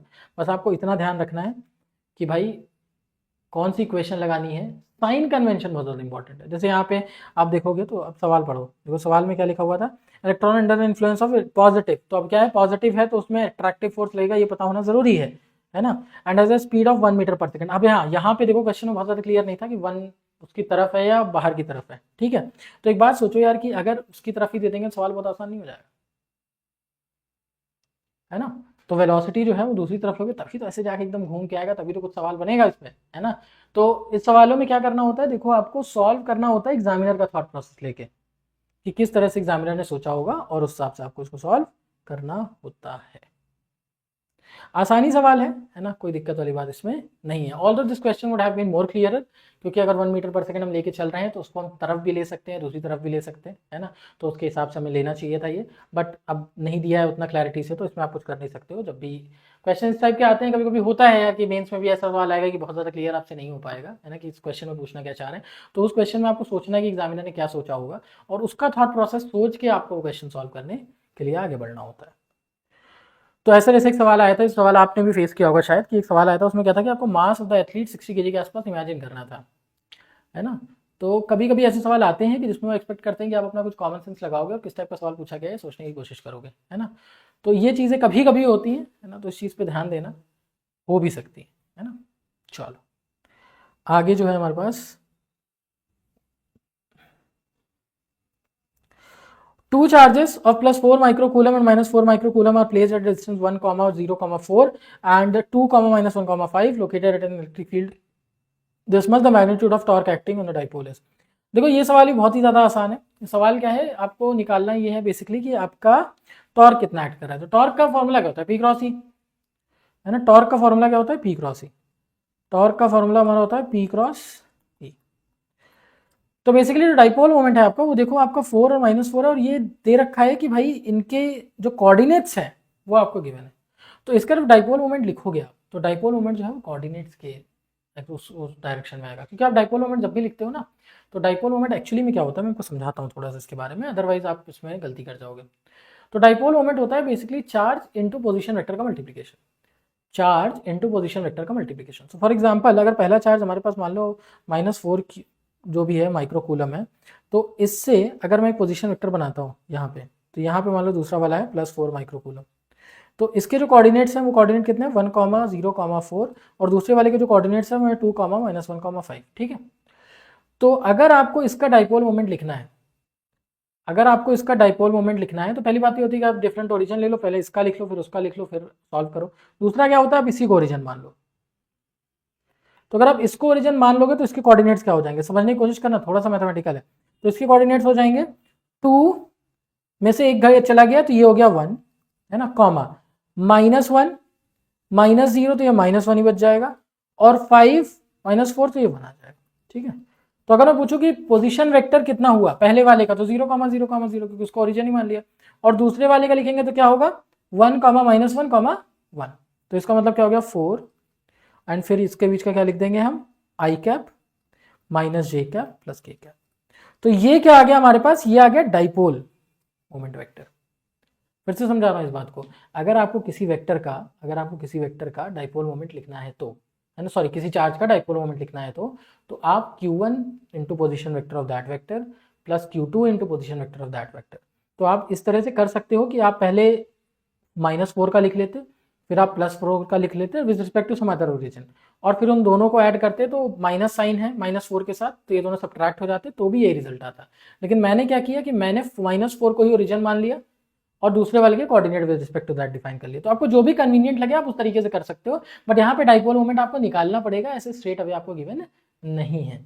तो ये सवाल एक है जो थोड़ा सा अलग है, और ये सवाल जो है इसमें थोड़ा सा दिमाग भी लगाना था आपको कि डाइपोल मोमेंट एक्चुअली डिफाइन कैसे करते हैं। तो किसी बच्चे को अगर ये ना समझ में आया हो तो वो ऐसे भी कर सकता है कि पहला चार्ज लिखे उसका पोजीशन वेक्टर प्लस दूसरा चार्ज लिखे उसका पोजीशन वेक्टर विद साइन। ठीक है, तो भी यही आंसर आ जाएगा। अच्छा, तो अब हमें पी का जो प्रॉब्लम है, पी का प्रॉब्लम सॉल्व हो गया। अब जो इलेक्ट्रिक फील्ड है उसका भी हमें दिया हुआ है कि आई कैप डायरेक्शन में। तो अब क्या करोगे, बेसिकली ये जो 0.02 आई कैप है ना, इसका क्रॉस प्रोडक्ट किससे करना है, हमारा पी से। तो वो क्या है, 4 आई कैप -4 जे कैप प्लस 4 के कैप। तो इन दोनों का आप क्रॉस प्रोडक्ट कर लोगे तो आपका आंसर आ जाएगा। अब क्रॉस प्रोडक्ट करना अगर नहीं आता है तो फिर भाई सीखना पड़ेगा थोड़ा सा, है ना। लेकिन क्वेश्चन कठिन नहीं था, आपको पी का निकालना है वैल्यू सबसे पहले, फिर ई का वैल्यू गिवन है क्वेश्चन में, दोनों का क्रॉस प्रोडक्ट ले लेना, बट पी क्रॉस ई करना, ई क्रॉस पी मत कर देना, उल्टा आंसर आ जाएगा। ठीक है। तो अब इसको सॉल्व करोगे तो देखो क्या हो जाता है, देखो 0.02 करोगे, सेंटीमीटर में है तो इसको अगर आप मीटर में करना चाहते हो तो 2 हो जाएगा बेसिकली। ठीक है, 2 आई कैप। तो अब ये आई कैप का आई कैप के साथ करोगे तो 4 × 2 8 हो जाता है। ठीक है, 4 × 2 8 हो जाता है। आई क्रॉस आई क्या होता है, 0 होता है, तो ये सॉल्व करने की ज़रूरत नहीं है। अच्छा, दूसरा पार्ट क्या है हमारे पास, दूसरा पार्ट है -4 का, तो 2 × 4 8 हो जाता है, और जे क्रॉस आई करोगे तो हमारा कितना होता है, क्योंकि पी क्रॉस ही करना है, तो जे क्रॉस आई अगर हम करेंगे तो माइनस के आ जाएगा, तो ये प्लस के बन जाता है। ठीक है, और इसी तरह से आई का फिर से 2 × 2 4, 2 4 जा 8 हो जाएगा, और उसके बाद के क्रॉस आई करोगे तो क्या होता है, k cross i, this will be j. अब बस कुछ नहीं है, इसमें क्या है, रूट ले लेना है ना, रूट ले लेना है और इसे सॉल्व कर लेना है। अब बस रूट लेने में देखो एक चीज़ बस याद रखना बच्चा यहाँ पे, कि जब रूट लेके इसको सॉल्व करोगे तो ये जो पावर वाला टर्म है मैंने नहीं लिया है, तो इसमें जो चार्ज है वो माइक्रोकूलम में ही है। तो अगर आप इसको सॉल्व करना चाहोगे तो एंड में जो आपकी कैलकुलेशन होगी उसमें 10⁻⁻6 का एडिशन करना पड़ेगा। अब यहाँ तो स्पेस है नहीं, तो यहीं पे दिखा देता हूँ मैं आपको, है ना। इस तरह से सॉल्व हो जाएगा, और जैसे इस चीज़ को सॉल्व करोगे ये आपका फाइनल आंसर आ जाएगा। ठीक है, अब कहोगे सर वहाँ पे तो थोड़ा सा गड़बड़ हो गया है, अरे नहीं गड़बड़ हुआ है, 2 का किया है, यहाँ पे 10 का फैक्टर लिख लेना मन होगा तो, ठीक है। तो इतना कोई दिक्कत वाली बात नहीं है, आसानी से सवाल था, कुछ इसमें दिक्कत नहीं। आसान, देखो आसान सवाल आते हैं, है ना। सॉरी ये मैंने उल्टा लिख दिया, 1 मिनट थोड़ा सा मैं करेक्ट कर देता हूँ यहाँ पे, ये है 0.2, तो ये 20 है। अब बताएं कभी कभी क्या होता है ना, बच्चा अभी थोड़ा लिखने का प्रैक्टिस हो नहीं पाता है, तो धीरे धीरे हो जाएगा, तो दैट विल गेट बेटर, है ना। तो आई होप हैंड राइटिंग समझ में आ रही होगी, बट कभी कभी तो मुझे लगता है यार कि खुद पढ़े या खुदा पढ़े टाइप ही मैं लिख देता हूँ, बट आप लोग समझने की कोशिश करो, इसलिए टाइप्ड वर्जन है, थोड़े दिन में बेटर हो जाएगी, तो I be able to write properly, ठीक है। तो ये हमारा हो गया जवाब, तो इसको आप देख लो एक बार टाइप्ड वर्जन। मेनली मेरा आपको ये है कि कॉन्सेप्ट सिखाना है, कॉन्सेप्ट सीख जाओगे तो आप सवाल तो कर ही लोगे। तो कॉन्सेप्ट मेनली ये है कि डाइपोल मोमेंट कैसे लिखते हैं, वो सीखना बहुत ज़्यादा जरूरी था इस सवाल में।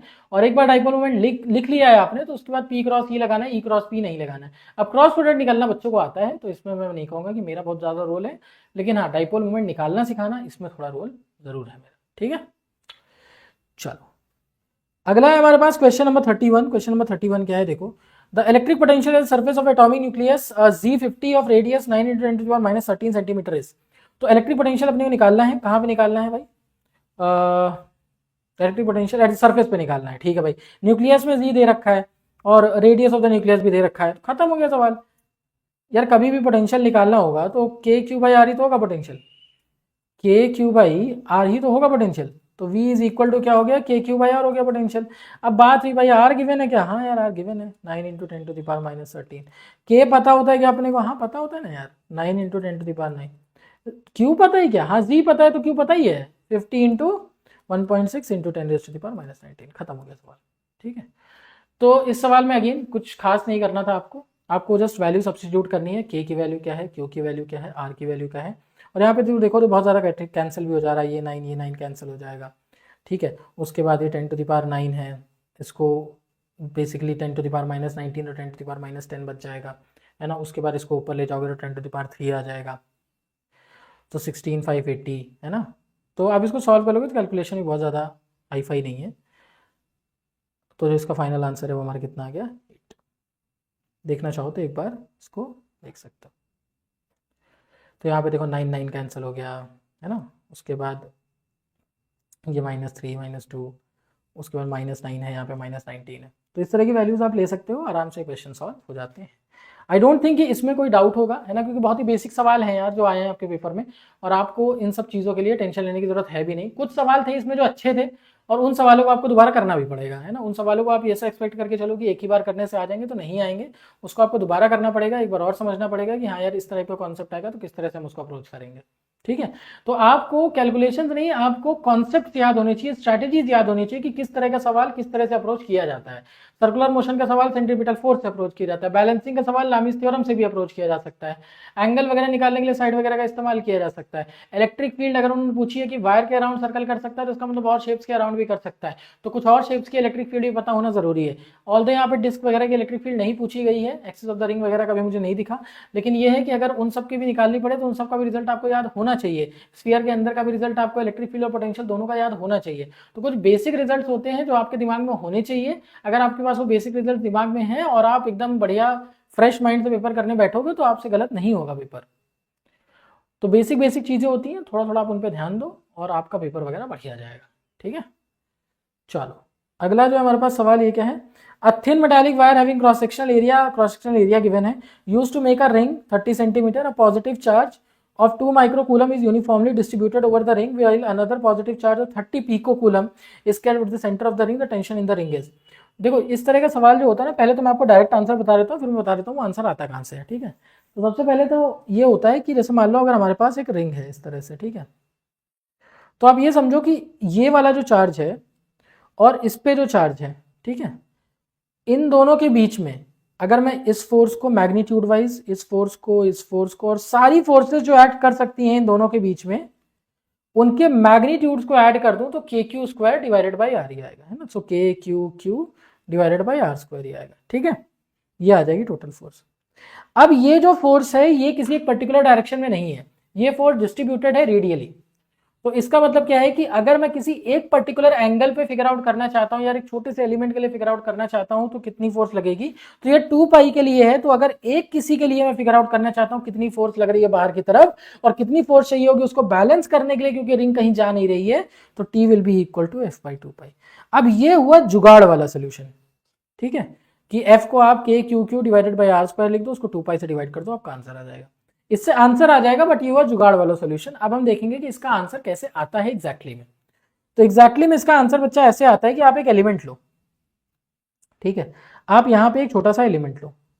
तो ये जो पूरी रिंग थी यहाँ पे हमारे पास, इसमें हमने क्या किया कि एक छोटा सा एलिमेंट यहां से उठा लिया और उसको मैग्नीफाई करके हमने यहाँ पे बना लिया। अब इस पे चार्ज मान लेते हैं हमारा कि dq है, और इस पे दोनों तरफ से टेंशन लग रही है, t इस साइड से भी लग रही है और t इस साइड से भी लग रही है। अब अगर हम ऐसा मान ले कि हमारे पास जो एंगल यहाँ पे है वो थीटा है, ऑल्दो मैं थीटा लिख रहा हूं बट ये है बहुत छोटा एंगल, आप इसको डी थीटा भी लिख सकते हो। अच्छा, तो यहाँ पे ये वाला एंगल भी थीटा हो जाएगा। तो ये जो डबल लाइन मैंने बनाई ये 90 माइनस थीटा हो जाएगा, और फिर से जो थर्ड मैंने सिंगल लाइन बनाई ये थीटा हो जाएगा।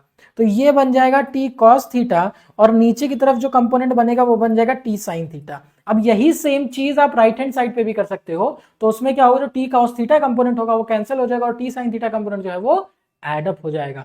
तो टी साइन थीटा लेफ्ट वाले से, टी साइन थीटा राइट वाले से, तो 2 टी साइन थीटा हो जाएगा। And that is getting balanced by electrostatic force of repulsion between them. क्योंकि भाई इलेक्ट्रोस्टैटिक फोर्स चाहती कि एलिमेंट दूर चला जाए, बट ये एलिमेंट दूर क्यों नहीं जा रहा है, क्योंकि टेंशन का साइन थीटा कंपोनेंट उसे बैलेंस कर दे रहा है। तो यहां पे इसको लिख सकते हैं फिर हम भाई k q d q divided by are square. और जो डी क्यू की वैल्यू है वो क्या है, जो भी सरफेस चार्ज डेंसिटी है, जो भी सरफेस चार्ज डेंसिटी है लैम्डा इंटू इंटू इंटू क्या लिख सकते हैं, आर्क लेंथ। आर्क लेंथ कितना होगा उसका, अगर टोटल एंगल 2 थीटा है तो इसको लिख सकते हैं रेडियस इंटू 2 थीटा। बस इतना सा काम आपको करना था और इससे आपका आंसर आ जाएगा। अब यहां पे कहोगे सर यहां तो साइन थीटा फंस गया, आप साइन थीटा कहां से लेके आए, तो बच्चा ये एंगल छोटा है। तो अगर स्मॉल एंगल है तो जो साइन थीटा है वो क्या बन जाता है, थीटा बन जाता है। तो थीटा थीटा दोनों तरफ से कैंसिल हो जाएगा, टी की वैल्यू आप निकाल लोगे, चाहे आप इस फॉर्मूले से निकालो चाहे ऊपर वाले फॉर्मूले से निकालो, दोनों से रिजल्ट सेम ही आएगा, दोनों सेम ही बात है। हाँ, अब जो लैम्डा की वैल्यू है उसमें अगर आप फंस रहे हो तो वो होता है चार्ज पर यूनिट लेंथ। तो ये हो जाएगा चार्ज डिवाइडेड बाई 2 पाई। ठीक है, तो सारी वैल्यूज आपके सामने हैं, आपको बस सब्स्टिट्यूट करना है, उसको सॉल्व कर देना है, आपका आंसर आ जाएगा। तो यहां हमने देखा कि भाई जल्दी से कैसे सॉल्व कर सकते हैं, देर से कैसे सॉल्व कर सकते हैं, जुगाड़ मेथड क्या है और एक्चुअल मेथड क्या है। तो एक्चुअल मेथड का यहाँ पे आप एक बार देख सकते हो, अगर आप देखना चाहते हो तो यहाँ पे एंगल डी थीटा लिया हुआ है टोटल, तो हाफ एंगल भी डी थीटा बाई 2। मैंने थीटा सॉल्व किया क्योंकि 2 से मैं डील नहीं करना चाहता था बेसिकली। ठीक है, तो सिंपल कैलकुलेशन है, ऐसा कुछ इसमें नहीं है एज सच। हाँ, एक बात मैं यहाँ पे जरूर बोलूंगा कि ये जो कैलकुलेशन है टेंशन वाली, कि आप टेंशन लेते हो फिर उसके 2 कंपोनेंट लेते हो, साइन वाला ऐड हो जाता है कॉस वाला नहीं होता एंड ऑल, ये calculation every now and then use होती है ना। कभी कभी आप इसको लाइक वेव वगैरह के केस में आप भी यूज करते हो, आप इस चीज को टेंशन के कंपोनेंट वगैरह लेते हो। तो ये एक ऐसा मेथड है, और स्ट्रिंग की वेलोसिटी जब निकालते हैं है ना, तो उसको भी इससे डिराइव किया जा सकता है कि वेव वेलोसिटी इन स्ट्रिंग। तो ये एक मेथड है, ये मेथड आपको याद होना चाहिए कि कभी भी टेंशन वगैरह स्ट्रिंग वगैरह निकालने की बात है तो आप 2 उसके कंपोनेंट्स वगैरह लेके कैंसिल करके और इस तरह से आप उसको सॉल्व कर सकते हो। नाउ ये जो फोर्स ऑफ इंटरैक्शन है that could be different, for example here it was electrostatic force that was balancing it. It's very much possible कि 2t sin थीटा जो है आपका, ये कोई सेंट्रीपिटल फोर्स दे या कोई और फोर्स दे, तो वो सारे केसेस भी हो सकते हैं। तो इसको आप ये जो टेंशन का कंपोनेंट लेना और इसको सॉल्व करना है, इसको मेथड की तरह एक लेके चलिए, जो केवल इस कॉन्टेक्स्ट में नहीं बल्कि और भी बहुत सारे ऐसे कॉन्टेक्स्ट हैं जहां पे यूज हो सकता है। तो हमारा फाइनल आंसर इससे 3 न्यूटन आ जाता है। अब इसी के साथ हमारा सेशन जो है वो इलेक्ट्रोस्टैटिक्स PYQs का एंड होता है। और फिर से मैं इस बात को रिट्रेट करना चाहूंगा कि आपके पास पहली बात तो ये सेशन आपको देखना ही है ना, और ये सेशन देखने के साथ साथ आपको एक चीज पे और ध्यान देना है कि आप ये PDF डाउनलोड कर रहे हो, क्योंकि अगर आप PDF ये डाउनलोड नहीं करोगे तो आप इसको एक्सेस नहीं कर पाओगे बाद में, और अगर आप इसको एक्सेस नहीं कर पाओगे फिर आप मटेरियल इधर उधर भागोगे। तो PYQs बहुत ही इंपॉर्टेंट होते हैं, ये मुझे आपको समझाने की जरूरत नहीं है, ये आपको पहले से पता है ना। I am not trying to caption the obvious, ये आपको पहले से पता है। तो आप इस PDF को जरूर डाउनलोड करें, इस PDF को डाउनलोड करने के बाद आपका जो रिवीजन का प्रोसेस होगा बहुत आसान हो जाएगा, आप आराम से देख पाएंगे उसे। ठीक है, तो यहाँ पे 3 मोड्स हैं है ना, जिससे आप बेसिकली ऐड हो सकते हैं वेदांतु जेईई में डीजी के चैनल से। और वो एक है कि आप बेसिकली यूट्यूब का जो चैनल है उसको सब्सक्राइब करें, बेल आइकन जरूर दबाओ, घंटी दबाना बहुत जरूरी है। दूसरी चीज़ क्या है कि जो टेलीग्राम चैनल है उसको जरूर ज्वाइन करो, क्योंकि वहाँ पे आपको पीडीएफ वगैरह मिल जाता है ना। और पीडीएफ वगैरह तो बहुत ज़्यादा जरूरी है बच्चा, अगर कम टाइम में पढ़ाई करनी है तो उससे ज़्यादा एफिशिएंट प्रोसेस हो नहीं सकता है। वीडियो अब 10 घंटे का 20 घंटे का लेने थोड़ी बैठोगे। अब उसके बाद जो लास्ट चीज़ ये है कि कभी कभी क्या होता है भाई, टेलीग्राम नहीं हम तो व्हाट्सएप चलाते हैं, तो व्हाट्सएप चैनल पे भी सारी इन्फॉर्मेशन आपको प्रोवाइड कराई जाएगी। तो अगर आप चाहते हो कि कोई भी इन्फॉर्मेटर, जो भी इंपॉर्टेंट इन्फॉर्मेशन होती है वो आपसे मिस ना हो, और सारी की सारी important information, material, important questions, PYQs, PDF, सब कुछ आपको टाइम टाइम पे मिलती रहे, तो ये तीनों जगह पे अभी जाके एकदम रजिस्टर हो जाओ और ज्वाइन कर लो। ठीक है, तो यहां पे आज हमने सेशन अपना खत्म किया इलेक्ट्रोस्टैटिक्स का, जिसमें हमने डिस्कस किया 2024 के सारे पीवाईक्यूज, और उसके साथ साथ में डिस्कस किया किस टाइप के क्वेश्चंस आते हैं, कौन कौन से फॉर्मूले लगते हैं, किस किस तरह से आप उस चीजों को सोच सकते हो, और किस तरह से आपको क्वेश्चंस को अप्रोच करना चाहिए। तो अब हम मिलेंगे अपने नेक्स्ट सेशन में, there will discuss another chapter. Until then, bye bye, take care, signing off. This is your master teacher Divakar. So bye.